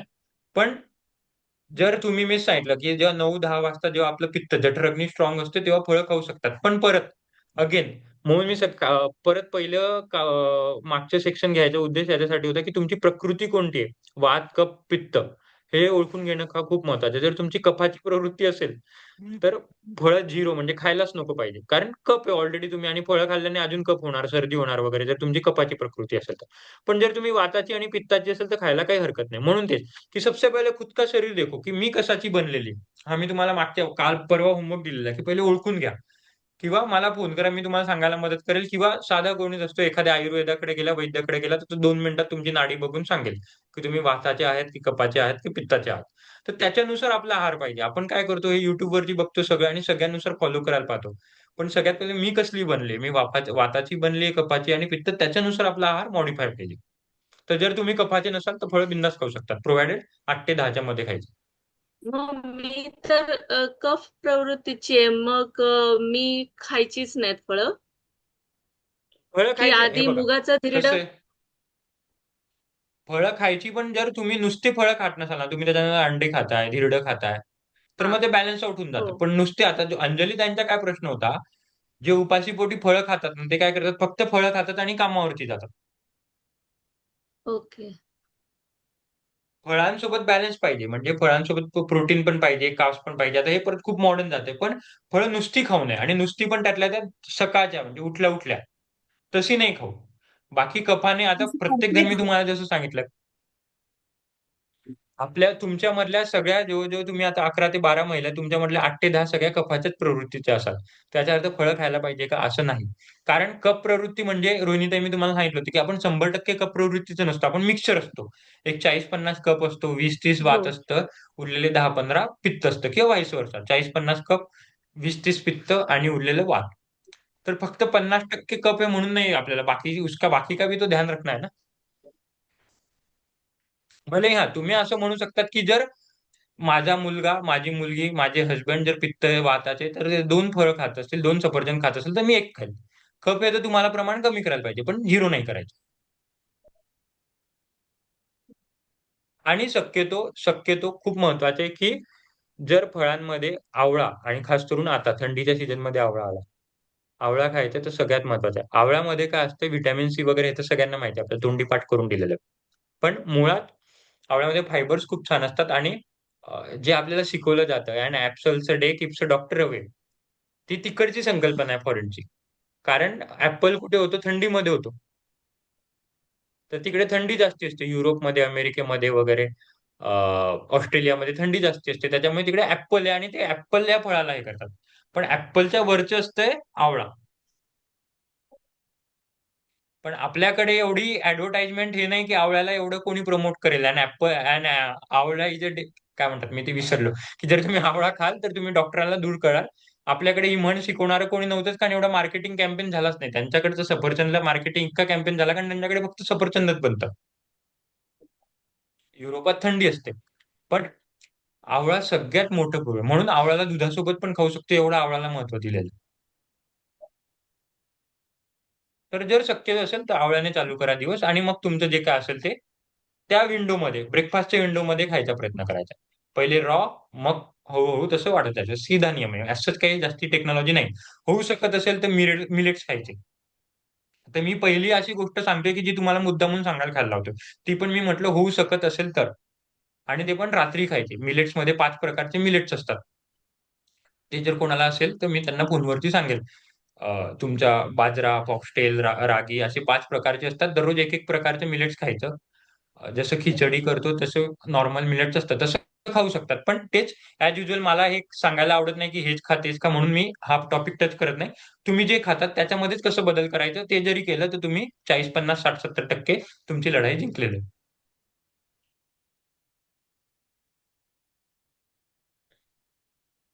ठीक आहे, जायचं पुढे. चलो, अभी आते पाणी. जेवणाचं मोस्टली झालेलं आहे 90-100%. ऍटलीस्ट मी माझ्या परीने पूर्ण सांगायचा प्रयत्न केला. तरी नक्कीच काही ना काही राहिलं असेल. जसं जसं तुम्ही प्रश्न विचाराल किंवा मला फोनवरती मेसेज फोन कराल, तसं मी त्याला ऍड्रेस करायचा प्रयत्न करेन. आता या जेव्हा जेवण करतो तेव्हा पाण्याबद्दल खूप गैरसमज असतात, की जेवताना पाणी प्यायला पाहिजे का, जेवायच्या पहिले पाणी प्यायला पाहिजे का, जेवायच्या नंतर पाणी प्यायला पाहिजे. तर इथे मला तुमचा विचार ऐकायला आवडेल. मी सुरू व्हायच्या पहिले, मी मुद्दामून म्हणून ती स्लाइड खाली ठेवली, त्याच्यामध्ये मी फक्त बोलेल. त्याच्यामध्ये काही विज्ञान सांगायसारखं नाहीये, फक्त मला तुमचे गैरसमज ऐकून घ्यायचे, जेणेकरून त्याच्यामध्ये मी सांगू शकेल. मी जेवणाच्या आधी 1 ग्लास पाणी पिते, त्याच्यानंतर थोड्या वेळाने जेवते, आणि जेवताना जर अगदीच वाटलंच तर थोडंसं पाणी पिते, आणि जेवून झाल्यानंतर 1 घोट पिते, आणि नंतर मग अर्ध्या पाऊण तासानंतर व्यवस्थित पाणी पिते. Very good. जेवण झाल्याच्या पहिले 1 ग्लास पाणी पिता, त्याच्या मागचं कारण म्हणजे का, तहान लागते किंवा सवय पडली किंवा काय? नाही, कुठेतरी वाचलं होतं की आपलं पचन चांगलं होण्यासाठी जेवणाच्या आधी पाणी प्यावं म्हणून. जेवणाच्या आधी किती आधी? जस्ट राईट बिफोर लंच और डिनर? अर्धा तास आधी. ठीक आहे, ठीक आहे, व्हेरी गुड. बाकी ताईंचं मत, रोहिणीताई, स्मिताताई, शीतलताई, हा, प्रीतम. तसंच अर्ध्या अर्ध्या तासाचं अंतर, आणि मध्ये लागलं तर घोटभर पाणी. ठीक आहे, चालेल.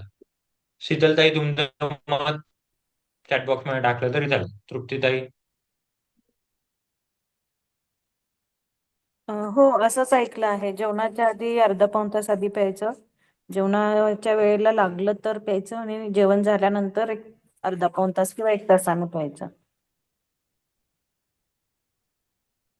ठीक आहे, चालेल. Very good.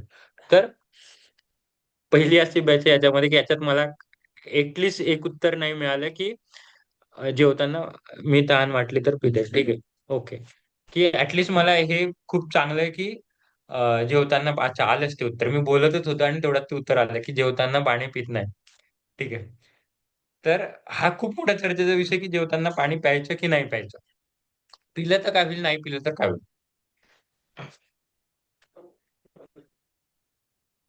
माझा प्रश्न तुमच्यासाठी. मध्ये मध्ये पाणी पिलं तर जो जेवण पचायला जे एन्झाईम्स वगैरे तिथे तयार होतात ना ते जी जठराग्नी असते ती थंड पडते आणि जेवण पचायला त्रास होऊ शकतो किंवा वेळ लागू शकतो. बरं, ठीक आहे, चालेल. तर ना आता याच्यात गंमत अशी आहे ना की सगळे इथे 50-50% बरोबर आहे सगळे. म्हणजे अंजली त्यांनी प्रश्नाचे उत्तर दिल्यापासून जे सगळ्यात शेवटी रोहिणी त्यांनी दिले सगळे 50-50% बरोबर आहे. म्हणजे जठर पण संपते. नंतर पाणी पित जेवण करताना पूर्ण पाणी पण नाही पित. जेवायच्या अर्ध्या तासामध्ये सगळ्यात. पण याच्या मागे आता गंमत अशी आहे ना की जेवताना जास्ती पाण्यामुळे पचनक्रिया कमकुवत होते. Very good. तर ते जठर आपली संपते त्याच्यामुळे पचन क्रिया कमकुवत होते. तर गंमत इथे अशी आहे की जेवल्याच्या अर्धा तास पहिले 20 मिनिटं पहिले फक्त एक ते एखाद घोट किंवा एक दोन घोट, एक ग्लास खूप झाला. एक ग्लास म्हणजे जवळजवळ 3 घोट असतात, 3-4 घोट एवढं नसतं, 1-1.5 घोट प्यायचं असतं. कारण सगळ्यांनी उत्तर सांगितलं जठरग्नी असते. आयुर्वेद म्हणतं जठरग्नी, मॉडर्न सायन्स म्हणतं तुमचं हायड्रोक्लोरिक ऍसिड किंवा एन्झाईम, जसं रोहिणीताईंनी सांगितलं. तर जसं आपण पहिलं म्हणजे जसं मी तुम्हाला सांगितलं की आपण जेवायला पहिले पुजायचो, एक घास बाहेर ठेवायचं, तेव्हापासून आपले सलायवा सिक्रेट होतात आणि जठरग्नी सुरुवात होते. आता याच्यामध्ये पाणी पिलं तर ते जठरग्नी संमेल तुमची. आणि मागच्या वेळेला आपण बघितलं होतं की अग्नीच हे आपल्या सगळ्या रोगांचं कारण आहे. अग्नी संपली म्हणजे जेवण कुठेतरी कमकुवत होतं. पण इथे गडबड अशी आहे की याच्याने काय होतं की आपण जेवताना पाणी पिणं सोडून देतो. हे फार फार फार चुकीचं आहे. आता याचं उत्तर खूप मग जैन शास्त्रामध्ये मिळतं. जैन लोक काय करतात की जेवण करतात आणि बरोबर अर्ध जेवण झाल्यानंतर 1 ते 2 घोट पाणी पितात आणि मग परत उरलेलं अर्ध जेवण करतात. म्हणजे कुठेही असं होत नाही की मी जेवताना पूर्ण पाणी पित नाही किंवा जेवताना खूप पाणी पितं असं पण नाही होत. तर होतं काय शरीरात मी तुम्हाला ते सांगतो. जर काहीच पाणी पिलं नाही, कारण माझी जठरग्नी विझेल किंवा माझे एन्झाईम्स रिलीज होणार नाही किंवा माझे हायड्रोक्लोरिक ऍसिड डायल्यूट होईल. जर ह्या कारणाने काहीच पाणी नाही पिलं, तर होतं काय? मिक्सरमध्ये जेव्हा आपण ठेचा करायला किंवा काही पण करायला मिक्सरमध्ये नुसतं जर टाकलं, तर ते नुसतं फिरत राहील. त्याचं काय म्हणतात त्याला, ते प्रॉपर मिक्स नाही होणार किंवा त्याचा चुरा चुरा इज नॉट गुड वर्ड. त्याचं प्रॉपर हे नाही होणार, काय म्हणतात त्याला, बारीक नाही होणार. बरोबर? मी थोडंसं आपल्याला पाणी टाकावंच लागतं. भले 1 चमचा टाका, एक अर्धा तांब्या टाका, तुमच्या मिक्सरच्या साईजनुसार. पण पाणी टाकावंच लागतं तेव्हा कुठे ते नीट घुलमिल शकतं वो. मिक्सचर, व्हेरी गुड क्षेत्र. तर ते नीट मिक्सचर व्हायसाठी थोडंसं पाणी टाकावंच लागतं. आता आपण कुठेतरी आपण हे वाचलेलं असतं की जठरग्नी संपते किंवा हायड्रोक्लोरिक, त्याच्यामुळे आपण काय करतो जेवताना पाणीच पित नाही किंवा मग एखाद घोट पितो. तर प्यायचे एखाद घोट होते पण ते जेवायच्या बरोबर मध्यभागी. म्हणजे जर तुमचे 4 चपातीचं जेवण असेल तर 2 चपाती झाल्यानंतर, दोन जर भात जर खात असाल तर अर्ध भात गेल्यानंतर 1 किंवा 1.5 घोट पाणी प्यायचं. ते पण एकदम एकदम नाही, हळूहळू. जेणेकरून जसं मिक्सचर मध्ये होतं तसंच तुमच्या जे आपण जेवण चावतो, जेवण जे आपलं स्टमक मध्ये असतं, ऍब्डोमेन मध्ये असतं, ते प्रॉपर घुलमिल जाण्यासाठी त्याच्यासाठी पाण्याची आवश्यकता असते. हेच जर आपण पाणी नाही पिलं तर तसंच तसं कोरडं राहतं आणि पचायला कुठेतरी शरीराला कठीण होतं. म्हणजे जठर जरी तीव्र असली तरी तो पचायला त्रास होतो कारण त्यात पाणी नसतं. साधे मिक्सरमध्ये जेव्हा पाणी टाकत नाही तोवर मिक्स नाही होणार. सेम शरीराला नियम आहे की कुठेतरी 1 ते 1.5 घोट पाणी घ्यायचं. खूप सोपा नियम आहे. पण तो जेवण केल्याच्या बरोबर मध्ये. कारण जर तुम्ही पहिले घेतला तर परत मग तुम्हाला दुसऱ्या तिसऱ्या याच्या नंतर घ्यावं लागेल. म्हणजे जेवायचे मग 3 भाग बनतील. मग 3 वेळा पाणी प्यावं लागेल.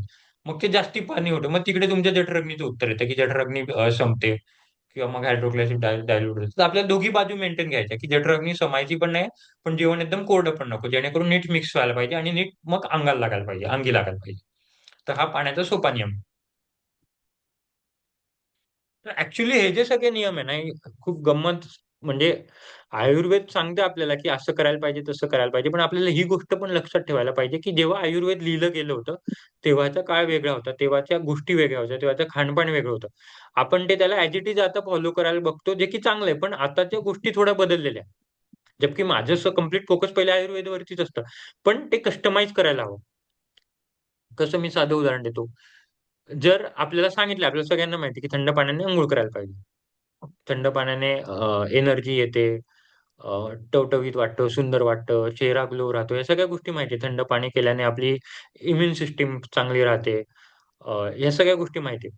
याच्यामध्ये पहिले कोणाला दुमत असेल तर मला सांगा, की थंड पाणी म्हणजे थंड पाण्याने गरम पाण्याने अंघोळ करायला पाहिजे हे चांगलं आहे. याच्यामध्ये दुमत असेल तर सांगा. मग त्याचं कारण सांगतो, की का थंड पाण्याने अंघोळ करायला पाहिजे.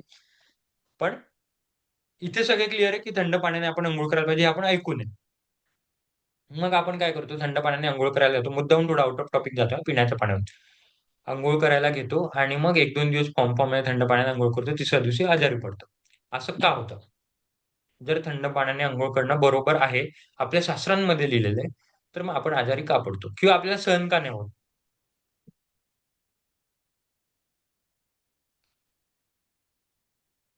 मेरा क्वेश्चन आप सबके लिए.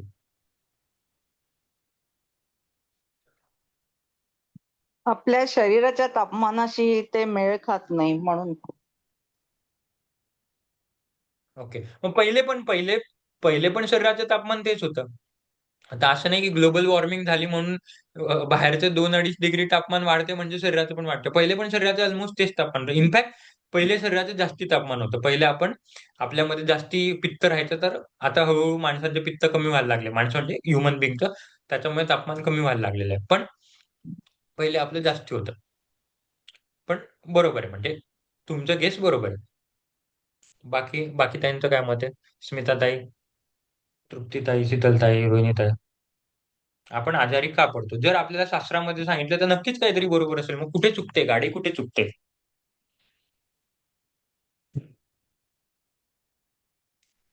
सवय नसते आपल्याला. हम्म, ठीक आहे, व्हेरी गुड. अजून? तर एकदम थंड पाणी घेतल्यामुळं सवय होत नाही, त्याच्यामुळे आपण आजारी पडू शकतो. शरीराला तशी सवय नसते म्हणून. ठीक आहे, अजून?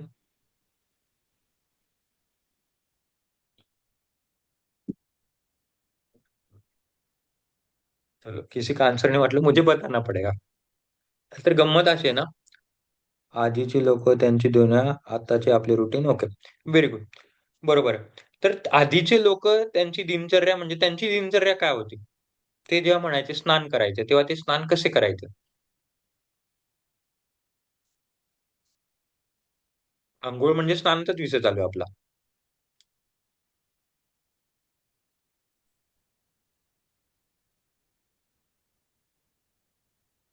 नदीमध्ये एवढं किंवा सांग. पोहणे हे त्यांचे अंघोळ असायचे. व्हेरी गुड, व्हेरी गुड, खूप सुंदर. सूर्योदय, व्हेरी गुड, खूप सुंदर. तर त्यांचं पहिले अंघोळ म्हणजे ते आपल्यासारख्या बाथरूम मध्ये मग्ग्याने शॉवरने अंघोळ नाही करायचे, ते म्हणजे नदीने. आता नदी असो, झरा असो, ओढा असो, किंवा नुसतं तलाव असो, हे असतं वाहतं पाणी. वाहतं पाणी म्हणजे सजीव पाणी ज्याला आपण म्हणतो. म्हणजे त्याच्यामध्ये छोटे छोटे किडे मकोड, म्हणजे सजीव आहे, त्याच्यामध्ये जीव आहे त्या पाण्यामध्ये. किडे मकोडे असतात, पानं असतात, फळं असतात, फुलं असतात, मासे वाहत असतात, कासव वाहत असतात, जे काय असेल म्हणजे जीव आहे त्याच्यामध्ये, सजीव आहे. तर आयुर्वेदाला आता तेव्हा माहित नव्हतं, की पुढच्या 400 वर्षानंतर, 500 वर्षानंतर गार पाणी डोक्यावरला घसा छातीवर परिणाम होतो. Okay, very good. याच्यावरती पण मी बोलेल. डोक्यावरती पाणी घ्यायचं. बरं झालं. Good topic. तर आयुर्वेदाला माहित नव्हतं 400-500 वर्षानंतर मनुष्य कुठेतरी नळबी सिस्टम येईल किंवा शॉवर ही सिस्टम येईल. त्यांनी त्यांच्या परीने लिहून ठेवलं, की आपण थंड पाण्याने अंघोळ करायला पाहिजे. कारण ते थंड पाणी सजीव होतं. वाहतं पाणी होतं. ठीक आहे. आता मी जर थंड पाण्याने अंघोळ करतो, तर मी कोणतं करतो? टाकीतल्या पाण्याने अंघोळ करतो. तर पाणी आहे थंड, गुणधर्म थंडाचा आहे. पण म्हणून मी म्हटलं पाण्याला वेगवेगळे धर्म असतात. तर आपण जे टाकीच्या पाण्याने करतो ते सॉरी आपण जे थंड पाण्याने करतो ते असतं टाकीतलं पाणी. त्याच्यामुळे ते ऍक्च्युली सजीव पाणी नाहीये. तर आपण जेव्हा आम्ही वाचतो की हा आयुर्वेदामध्ये असं लिहिलं थंड पाण्याने अंघोळ करायला पाहिजे, तेव्हा त्याचा मागचा मोटो काय होता, त्यांची दिनचर्या काय होती, हे पहिले समजून घेणं फार महत्वाचं आहे. जेव्हा ते म्हणायचे थंड पाण्याने अंघोळ करायचं, तेव्हा ते म्हणायचे की आम्ही नदीतून अंघोळ करतो, आम्ही झऱ्यातून करतो, आम्ही तलावातून करतो.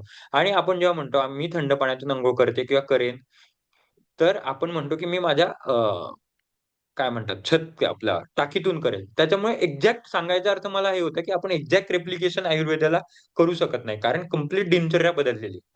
म्हणून आयुर्वेद जेव्हा म्हणतं, की तुम्ही पाणी नको प्यायला पाहिजे, तेव्हा ते त्यांच्या हिशोबाने त्यांचा आहार-पान असा होता, की त्यांच्या जेवणामध्ये इतके फायबर्स होते किंवा फळं ते इतके खायचे, की फळांमधूनच त्यांना पाणी मिळायचं. जेवताना जे पालेभाज्या खायचे कारण तेव्हा एवढे अल्ट्रा प्रोसेस नव्हते. गॅस वगैरे इतक्या नव्हतात वगैरे. चुलीवरती जे पेटलं ते खायचे.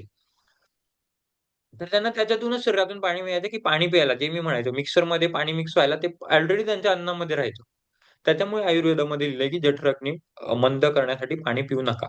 पण आता थोडं आपण पुढे बदललोय. आता आपली सिस्टम राहायची सिस्टम बदलली आहे. खायचे अन्न बदललेले. त्याच्यामुळे ॲडिशनल थोडा पाणी डालना पडेगा. त्याच्यामुळे मला तुम्हाला अंघोळीकडे घेऊन जावं लागलं. ठीक आहे? तर हा होता पाण्याचा विषय. खूप सोपा नियम आहे. जेवणाच्या पहिले जर पाणी प्यायचं असेल तर 1-2 घोट प्यायचा. मध्ये नंतर प्यायचा आणि मग नंतर 1-1.5 तास काहीच प्यायचं नाही. जेवताना झाडू मारायचा सकाळी पाहुणे यायच्या पहिले, पाहुण्यानंतर. झाडू मारताना पहिले जर मारला, तर तेच फळांनी किंवा पालेभाज्यांनी बाय डिफॉल्ट झाडू मारला जाईल. त्याच्याशिवाय झाडू मारायचा पर्यायच नाही. जर खूप खायची इच्छा झाली, तर सकाळी खायचं. खायचं मी कुठेही नाही, नाही म्हणत, पण सकाळी खायचं. म्हणजे अग्नी इतकी तीव्र असते, की ती सगळी समजून घे म्हणजे सगळ्या गोष्टी पचवून घेते. पण हळू ते पण कमी करायला पाहिजे. ह्या जर गोष्टी केल्या, तर बघा 1 ते दीड महिन्यात तुमचं वजन ऑटोमॅटिक काही न करताना, योगा करताना, चॅलेंज करताना, नाही का ओंकार म्हणता, ह्याच गोष्टीने जवळ-जवळ 20 ते 30% वजन कमी व्हायला सुरुवात लागते. कारण इन्सुलिन स्ट्रॉंग होते आपलं. इन्सुलिन सेन्सिटिव्हिटी वाढते आणि एकदा इन्सुलिनची ताकद वाढली, मग सगळ्या गोष्टी वजन तर अगेन सेकंडरी आहे. सगळ्यात पहिले म्हणजे शुगर नॉर्मल होते. शुगर नॉर्मल झाली म्हणजे थकवा येत नाही. थकवा येत नाही म्हणजे मग दिवसभर करायला एनर्जी ऊर्जा राहते. हे सगळे एक दुसऱ्या रिलेटेड आहे. हॅपी हार्मोन्स रिलीज होतात. फक्त इन्सुलिनमुळे. ठीक आहे? तर ही आपली 2 दिवसाची चर्चा होती आहारावरती. एकदा ज्यांनी पहिला लेक्चर पाहिला नाही किंवा पहिलं समजलं नाही त्यांनी परत पहिल्यांदा एकदा बघा. परत ते बघा कारण विरुद्ध आहार हे खूप महत्वाचं आहे. कारण जोवर विरुद्ध आहार आपल्याला कळत नाही, तोवर आपण हे आजच्या दुसऱ्या दिवसाचं करूच शकत नाही. नाहीतर विरुद्ध आहार होईल. करायला जाऊ चांगलं, पीछे आ जाएगी अपनी गाड़ी. ठीक आहे?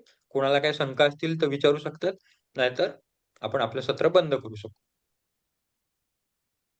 अ, आपलं आपण म्हणतो ना हां, बोला तुमचं. पाण्याला पचायला वेळ लागतो म्हणतात ते कसं आहे ते जरा समजावून सांगा. ॲक्चुअली पाण्याला पचायला वेळ म्हणजे पाणीला ॲज कंपेअर टू जेवण एवढा वेळ नाही लागत. पण तेच पाण्याला पचायला म्हणजे परत पाणी आपण जातो तर ॲक्चुअली मुळात अशी संकल्पना आहे. परत आयुर्वेदाची संकल्पना अशी की पाण्याला पण चावून-चावून खायला पाहिजे. असं म्हणतात, की पाणी भी चबा के खाओ. तर त्याचा अर्थ तेच असतो, की जेव्हा आपण पाणी पितो तेव्हा प्रत्येक आपली जी सलाइवा आहे ती तोंडात मिक्स व्हायला पाहिजे. तिथे थोडा वेळ जातो. मग परत जी मी तुम्हाला प्रोसेस सांगितली, हर सिग्नल पे रुकना है. तर पाणी पण प्रत्येक सिग्नलला थांबायला पाहिजे. हे जर प्रत्येक सिग्नलला नाही थांबलं, तर ते डायरेक्ट किडनीमध्ये जातं. आणि पाणी डायरेक्ट किडनीमध्ये गेलं, तर पाणी परत तेच. आपण लिव्हिंग वॉटर नाही पित आपण काय पितोय? एकतर आपण स्टोअर पाणी पितोय किंवा खूप अल्ट्रा प्रोसेस पितोय. आता पाण्यामध्ये पण processing, first level processing, second level process. आपण सगळं आरोचं पाणी पितो. ऑलरेडी ते नगरपालिकेतून फिल्टर होऊन आलेलं असतंय. नगरपालिकेत क्लोरीन टाकतात, ब्लिचिंग करतात. तिकडे फिल्ट्रेशन मशीन असते. ती आपल्या घरापर्यंत येते. ती घरापर्यंत येता-येता बंद पाईपातून येते. तिकडे सगळं गंजलेलं पाणी असतं, ते असतंय. ते मग आपलं आरो प्रोसेस करते. तिकडे प्रोसेस होते. इकडे 3 प्रोसेस, 4 प्रोसेस तर इथेच झाल्या. मग ते आपण पाणी पितो. ते पाणी मग त्या पाण्यामध्ये मग एक तर खूप कचरा असतो, जे पाईपातला असतो, जे काही आपल्याला दिसत नाही.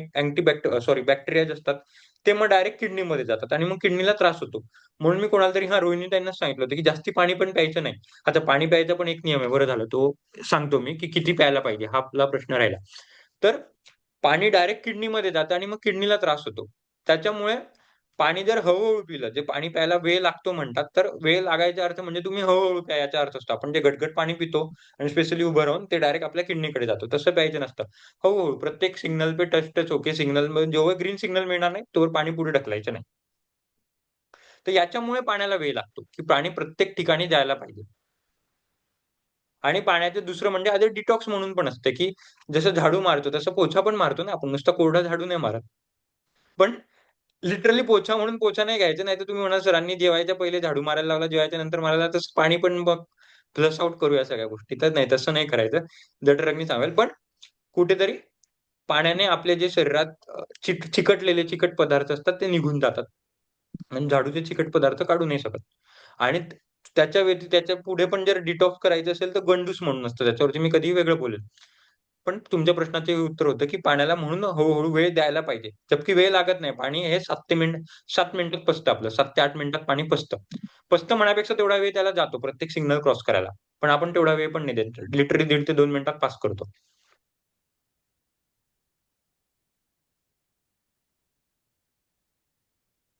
अच्छा, अजून एक पाणी किती वेळा प्यायला पाहिजे? अच्छा, किती लिटर पाणी प्यायला पाहिजे याचं उत्तर काय आहे हा प्रश्न? किती लिटर प्यायला पाहिजे? किती किंवा काय? तहान लागेल तेच त्या एवढं 2 पाणी ते पिऊ. ओके. तहान लागेल त्याच्या आणि 2 ते लिटर. का हा 2 ते लिटर ह्या विषयावरती येणार आहे मी. कारण खूप महत्वाचा विषय आहे. जसं आपले 10,000 स्टेप्स चालायला पाहिजे ना, तसा हा 2 ते 3 लिटरचा पण विषय आहे. पण त्याच्या व्यतिरिक्त अजून जसं तृप्तीताईंनी मत दिलं, शीतलताईंनी मत दिलं, अजून कोणाचं पाण्यावरती किती प्यायला पाहिजे हे मला तुमच्याकडून मत जाणून घ्यायचं. मग मी तर सांगेलच.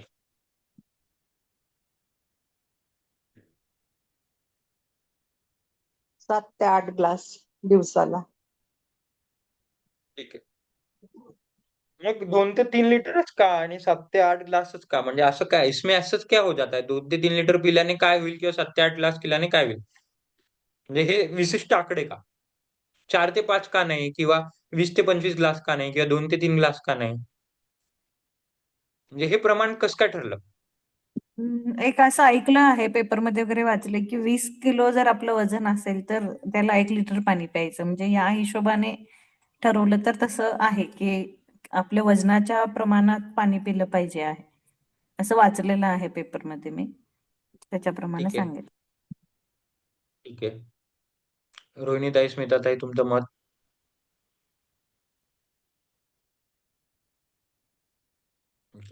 ऐकत असतील.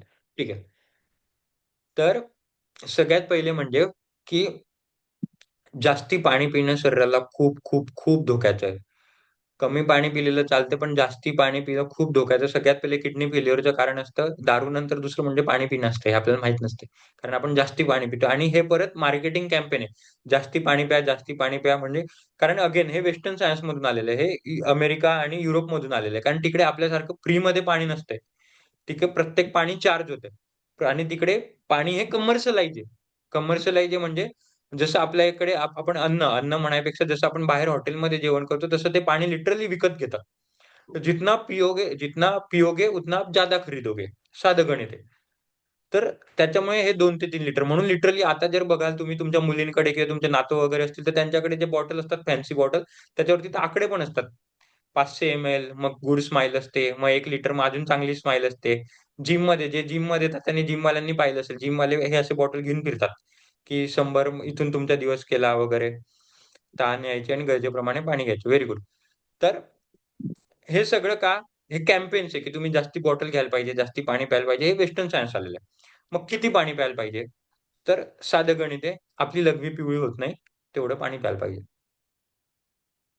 खूप खूप सोपं गणित आहे. पहिली गोष्ट तर तहान लागत नाही तोवर पाणी नाही प्यायला पाहिजे आणि किती कमी म्हणजे खाली कितीत कमी येऊ, तर जोवर माझी लघवी पिवळी होत नाही तोवर. त्याच्या व्यतिरिक्त तुम्ही जितकं पण पाणी प्याल तेवढं तुम्ही अननेसेसरी पाणी पिताय. मग ते 2-3 लिटर असो, की 1-2 लिटर असो, की 5-10 लिटर असो. तर उन्हाळ्यात जेव्हा तुम्ही 2 ते 3 लिटर पाणी प्याल, तेव्हा बाय डिफॉल्ट तुमची लघवी पिवळी व्हायला लागेल. कारण उन्हाळ्यात घाम गळत असतो. तर हे आपलं शरीर सांगायचा अर्थ, की शरीर मला सांगायला लागतं, आपल्याला आपलं सांगायला लागतं, की मी 2 ते 3 लिटर पिऊ, की 3 ते 4 पिऊ, की 1 ते 2 पिऊ. तर हळू आता जसं अंजलीताई समजा 8 ते 10 ग्लास पिताय. शीतलताई 2 ते 3 लिटर पिताय. तर अंजलीताई उद्यापासून 7 ते 8 ग्लास करून बघतील. म्हणजे 1 ग्लास कमी करून बघतील. मग रात्री झोपायच्या पहिले जेव्हा आपण बाथरूमला जातो, झोपायच्या पहिले सगळे आपण वॉशरूमला जाऊन येतो, तेव्हा एकदा बघायचं की कशी लघवी झाली किंवा मग सगळे दुसऱ्या दिवशी नॉर्मल होते. म्हणजे एवढं शरीर माझ्या शरीराला एवढं पाणी सफिशियंट आहे. परत मग अर्धा ग्लास कमी करायचा. परत दुसऱ्या दिवशी चेक करायचं. असं करत-करत ज्या दिवशी ज्या ग्लासवर येऊन पिवळी थांबेल तो तुमचं अल्टिमेटम, ती तुमची बाउंडरी.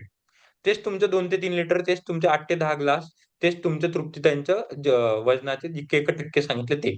तो तुमचा benchmark as simple as that. परत तुमचं उत्तर तुमच्या शरीरात आहे.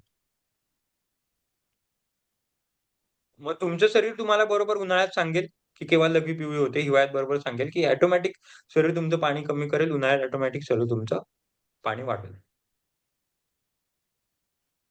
पाण्याबद्दल पण ह्या खूप गैरसमज आहे आणि आपण सगळ्या मार्केटिंग कॅम्पेनमध्ये आणि ह्या सगळ्या गोष्टींमध्ये इतकं फसलेलो आहे, की आपल्याला सगळ्या गोष्टी आपण वाचतो. कारण सगळ्यांचं उत्तर तुम्ही असं ऐकलंय, की मी वाचलंय, मी बघितलंय वगैरे असं वगैरे करून.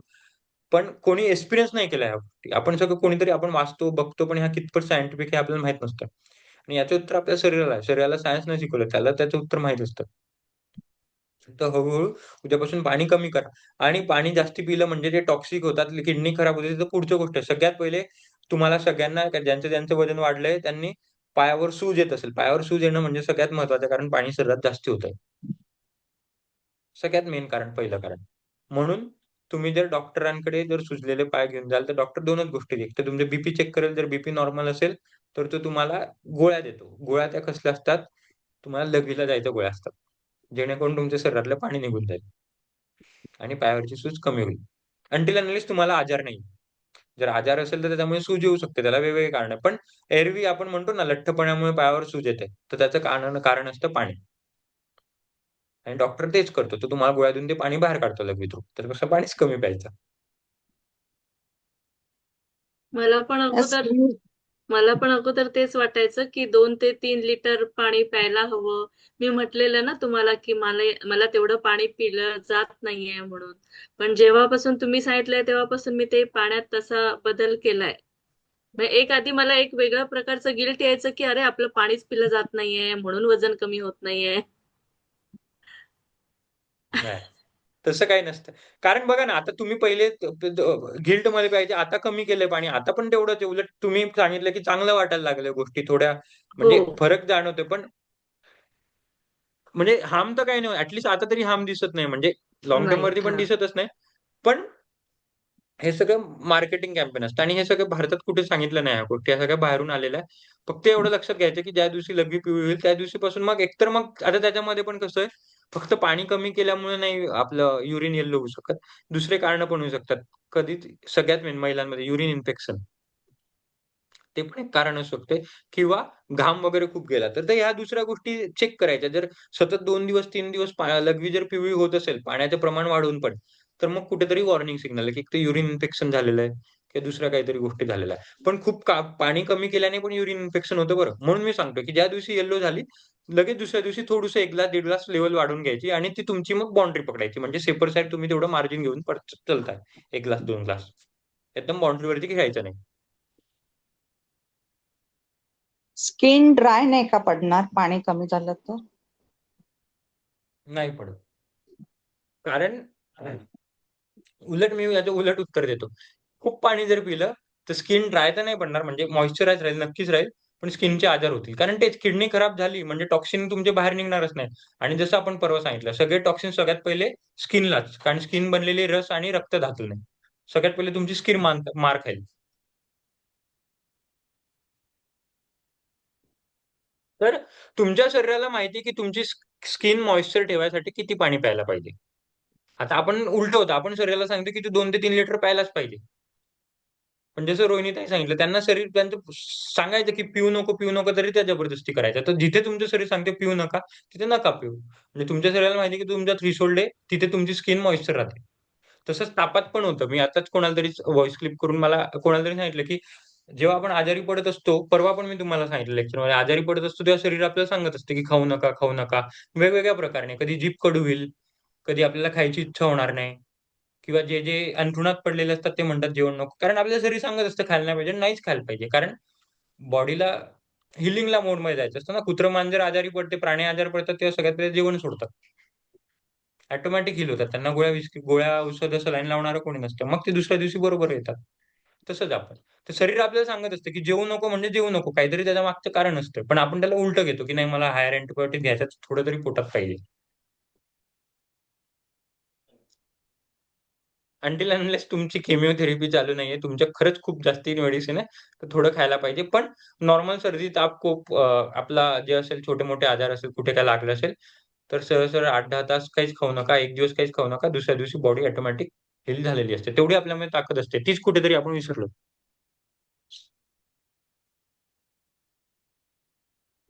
मग ही जी डेटॉक्स वॉटर वगैरे जी आपण बनवतो ना, ती आपण ही 2 विंडोच्या मध्ये वगैरे पिऊ शकतो का? म्हणजे पाण्यात काकडी घालून वगैरे अशी जी काय काय असतात ना, ऑरेंज घालून ती आपण पिऊ शकतो. All detox waters are made up for early morning. सगळ्या गोष्टी हे सकाळी उपाशी पोटी प्यायच्या. मग याच्यामध्ये डिटॉक्स वॉटर असो, शीतलताईंचं अल्कलाईन वॉटर. अल्कलाईन वॉटर तर जसं दिवसभर प्यायला पाहिजे. पण ते अगेन अल्कलाईन वॉटरचं आपण ठीक आहे, मी पहिले रोहिणीताईंचं उत्तर देतो, मग त्याच्यावरती येतो. तर डिटॉक्स वॉटर विंडोच्या ऐवजी घ्यायचं पहिले, सकाळी घ्यायला पाहिजे. कारण त्याचं काम आहे डिटॉक्स व्हायचं. तर तेव्हा आपण उपाशी पोटी असतो, सगळे आपलं काय म्हणतात, आपल्या अन्ननलिकेपासून सगळं साफ तेव्हाच होईल, जेव्हा उपाशी पोटी असू. म्हणजे आपण फर्स्ट विंडोच्या आधी घेऊ शकतो ते. पाणी, फक्त पाणी, प्युअर पाणी. पण जसं मी सांगितलं, हां, हां. त्याच्यामध्ये पाणी. जी पण गोष्ट जाईल म्हणजे ती त्याच्याने सलायव्हा सिक्रेट होईल. तर मग ते तुमचं अन्न ठरलं जाईल. मग हे असं पाणी आपण जेवणाच्या विंडोमध्ये घेऊ शकतो, म्हणजे ब्रेकफास्टच्या विंडोमध्ये त्या वेळेत किंवा जेवणाच्या विंडोत किंवा डिनरच्या विंडोमध्ये असं घेऊ शकतो. मग ते पाणी अंजलीताईंच्या नियमानुसार घ्यायचे. अर्धा तासाच्या पहिले एक घोट, हा जेवतानाच्या मध्ये जसं सांगितलं तिकडे एक घोट, आणि मग जेवल्यानंतर अर्धा तासाने एखाद घोट. म्हणजे नॉर्मल पाणी प्यायपेक्षा मग हे पाणी पिऊ शकतात मग. पण ते त्या हा नियमानुसार एक एक हम्म. घोटवालं. कारण ठीक इथे आहे. तुमचा उद्देश डिटॉक्स करणं नाहीये. इथे तुमचा उद्देश आहे नाही. मिक्सरमध्ये पाणी टाकायचं, जेणेकरून जेवण हे पचेल. हा प्रत्येक गोष्टीचा पर्पज आहे. तो पर्पज कुठेतरी हम्म. आपला डायल्यूट नको व्हायला. ओके. ठीक आहे. थांबा, शीतलताईंचा काहीतरी प्रश्न होता. Alkaline water. ओके. हा. आता अल्कलाईन वॉटरचं पण शीतलताई गणित असं आहे ना, की अल्कलाईन वॉटर म्हणजे मुळात फ्लोईंग वॉटर जे असतं ते अल्कलाईन वॉटर असतं. जे पण नदीतलं असतं, झऱ्यातलं असतं, ते म्हणजे अल्कलाईन वॉटर. म्हणून अल्कलाईन वॉटर म्हणून आपल्याला अल्कलाईन वॉटरची ऍड पण केली जाते, की fill the Himalayan water, fill the mountains water, अशी सगळी त्याची ऍड केली जाते. आणि जबकि ते बरोबर पण असतं, की अल्कलाईन वॉटर म्हणजे जे खेळणारं पाणी असतं त्याला आपण अल्कलाईन वॉटर म्हणतो. अल्कलाईन वॉटर म्हणजे नुसतं पीएचचं अल्कलाईन नव्हे. पण आपण जे आता आरओ विकत घेतो, ते टिपिकल पीएच चेंज करून आपल्याला अल्कलाईन करतो. तर ते शरीरासाठी हानिकारक असतं. 1-2दा दिवसातून 1 ग्लास वगैरे पिलं तर ठीक आहे. पण सतत सतत अल्कलाईन वॉटर पिणं, कारण अगेन ते नॅचरल अल्कलाईन नाही. जसं नॅचरल थंड पाणी नाही अंघोळीचं, तसं ते नॅचरल अल्कलाईन नाही. ते मशीन अल्कलाईन आहे. That is process food. Process food किंवा प्रोसेस वॉटर. तर ते अल्कलाईन प्यायचं नाही. दिवसातनं एखाद ग्लास पिला तरी चालतं. अल्कलाईनची संकल्पना अशी असते. त्याच्यासाठी मी त्या दिवशी रोहिणीताईंना बोलता बोलता थांबलो. त्याच्या प्रश्नाचं उत्तर आता देतो, की जर अल्कलाईन प्यायचंच असेल, तर त्याची 3 मेथड असते. 3 मटके घ्यायचे. पहिल्या मटक्यामध्ये जे आपले लेयर असतात ना, सगळ्यात पहिले दगडं टाकायची, मोठे-मोठे दगडं. दुसऱ्या ह्याच्यात छोटे-छोटे दगडं टाकायचे. तिसऱ्या ह्याच्यात एकतर आपला कोळसा असतो, दगडी कोळसा किंवा माती टाकायची. जेणेकरून आणि वरच्या माठातून पाणी सोडायचं छोटे-छोटे होल करून. मग ते खाली पडतं, म्हणजे खेळतं. आर्टिफिशियल झरा बनवतो आपण. ते पाणी खेळतं होतं. त्याच्यामध्ये मिनरल्स येतात आणि जे काही इम्प्युरिटीज असतात ते दगडांमध्ये फिल्टर होतील. काही कोळशामध्ये असतील. कोळशामध्ये गुड इम्प्युरिटी सोसायची कपॅसिटी असते. मातीमध्ये फिल्टर होतील आणि तुम्हाला पाणी शुद्ध भेटेल. शुद्धचं शुद्ध भेटेल. नॅचरली आरओ असेल आणि अल्कलाईन असेल. अल्कलाईन पाहिजे तर तसं. पण आजकाल एवढा कोणाला वेळ नसतो, म्हणून मी रोहिणीताईंना पण तिथे थांबून गेलो होतो. तर अल्कलाईन वॉटरची ही संकल्पना आहे. जर प्यायचंच असेल तर. मशीन अल्कलाईन नाही. हे परत अगेन मार्केटिंग कॅम्पेन्स आहे.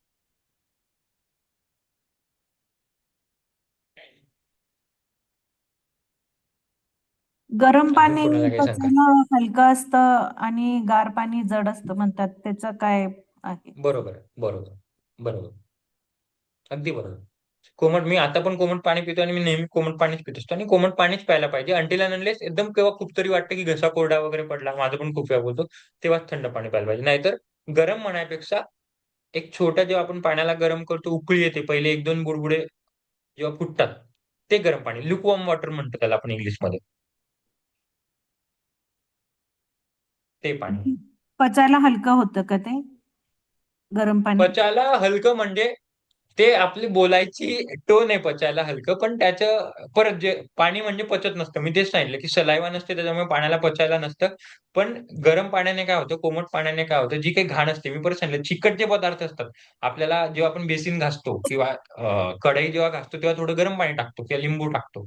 तर जे जे टॉक्सिन्स असतात ना, चिकट जे चिटकलेले असतात, ते कोमट पाणी काढून टाकतं आणि जे येणारं जेवण असतं ते लवकर पचतं. बाकी असंच पाणी लवकर पचत नसतंय. जे येणारं जेवण असतं ते पचायला मदत होते. टॉक्सिन निघून जातं म्हणून. रस्ता क्लिअर होतो ना झाडू मारण्यास.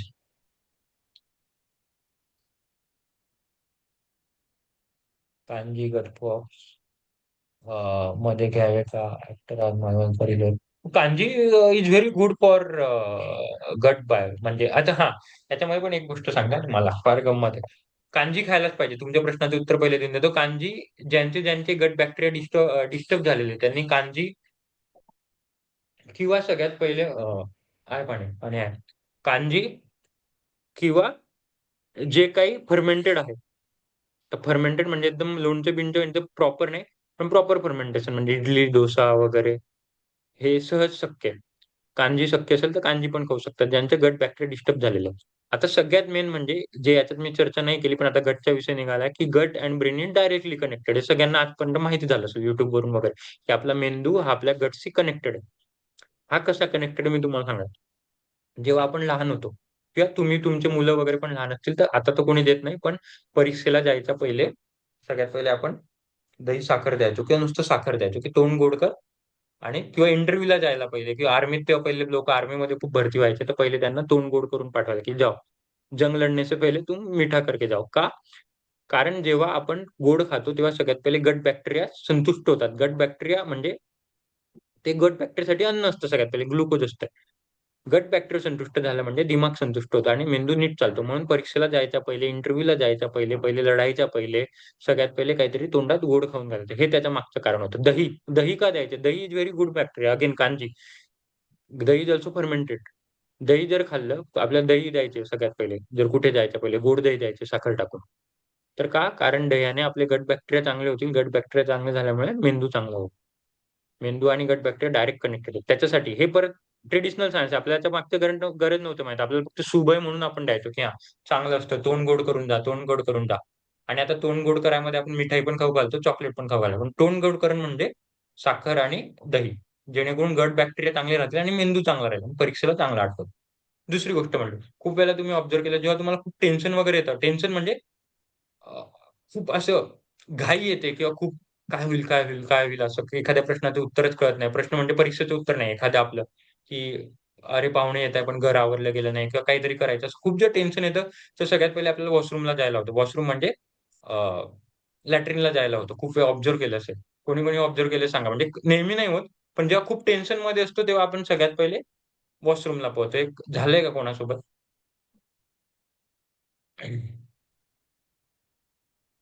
नसेल झालं तर चांगलं आहे. तर याच्या मागचं कारण असं असतं की जेव्हा आपल्याला खूप टेन्शन येतं वगैरे तर ते प्रेशर झालेलं असतं. ते प्रेशर रिलीज करायचं तर डोकं तर प्रेशर रिलीज करू शकत नाही. तर आपल्याला जरी आपण काही खाल्लो असो, ना खाल्लो असो तरी आपल्याला बाथरूमला जावं लागतं आणि पोट ते प्रेशर रिलीज करायचं प्रयत्न करतं. ही आपली ह्युमन अॅनाटॉमी आहे. बनलीच त्याच्याच हिशोबाने. मला सांगायचा उद्देश असा होता की तुमच्या गट बॅक्टेरिया आणि brain is directly connected with each other. त्याच्या मागे हे 2 उदाहरण होते. परीक्षेला जायच्या पहिले आणि हे प्रेशर. तर येस कांजी तुम्ही खाऊ शकता. त्यासाठी एवढा मोठा रामायण सांगितलं. कांजी, दही खूप मस्त आहे दही. ताक ताक is again good for good bacteria.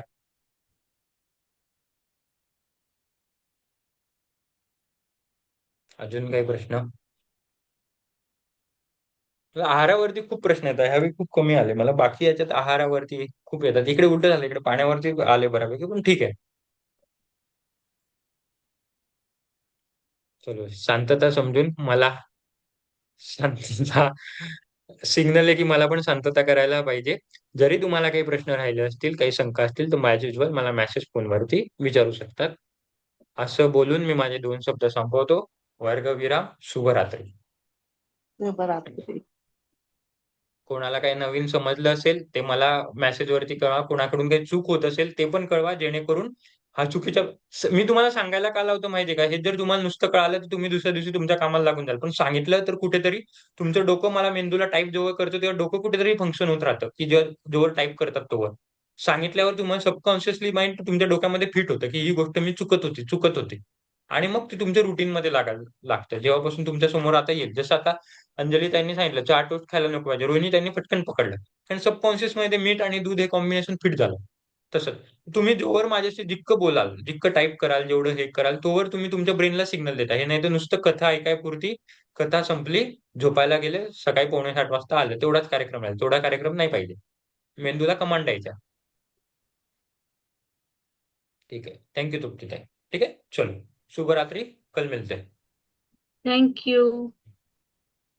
ठीक आहे, थँक यू। मला मेसेज करा काय चुकत होतं काय नाही, म्हणजे मला कळेल समजलं की नाही.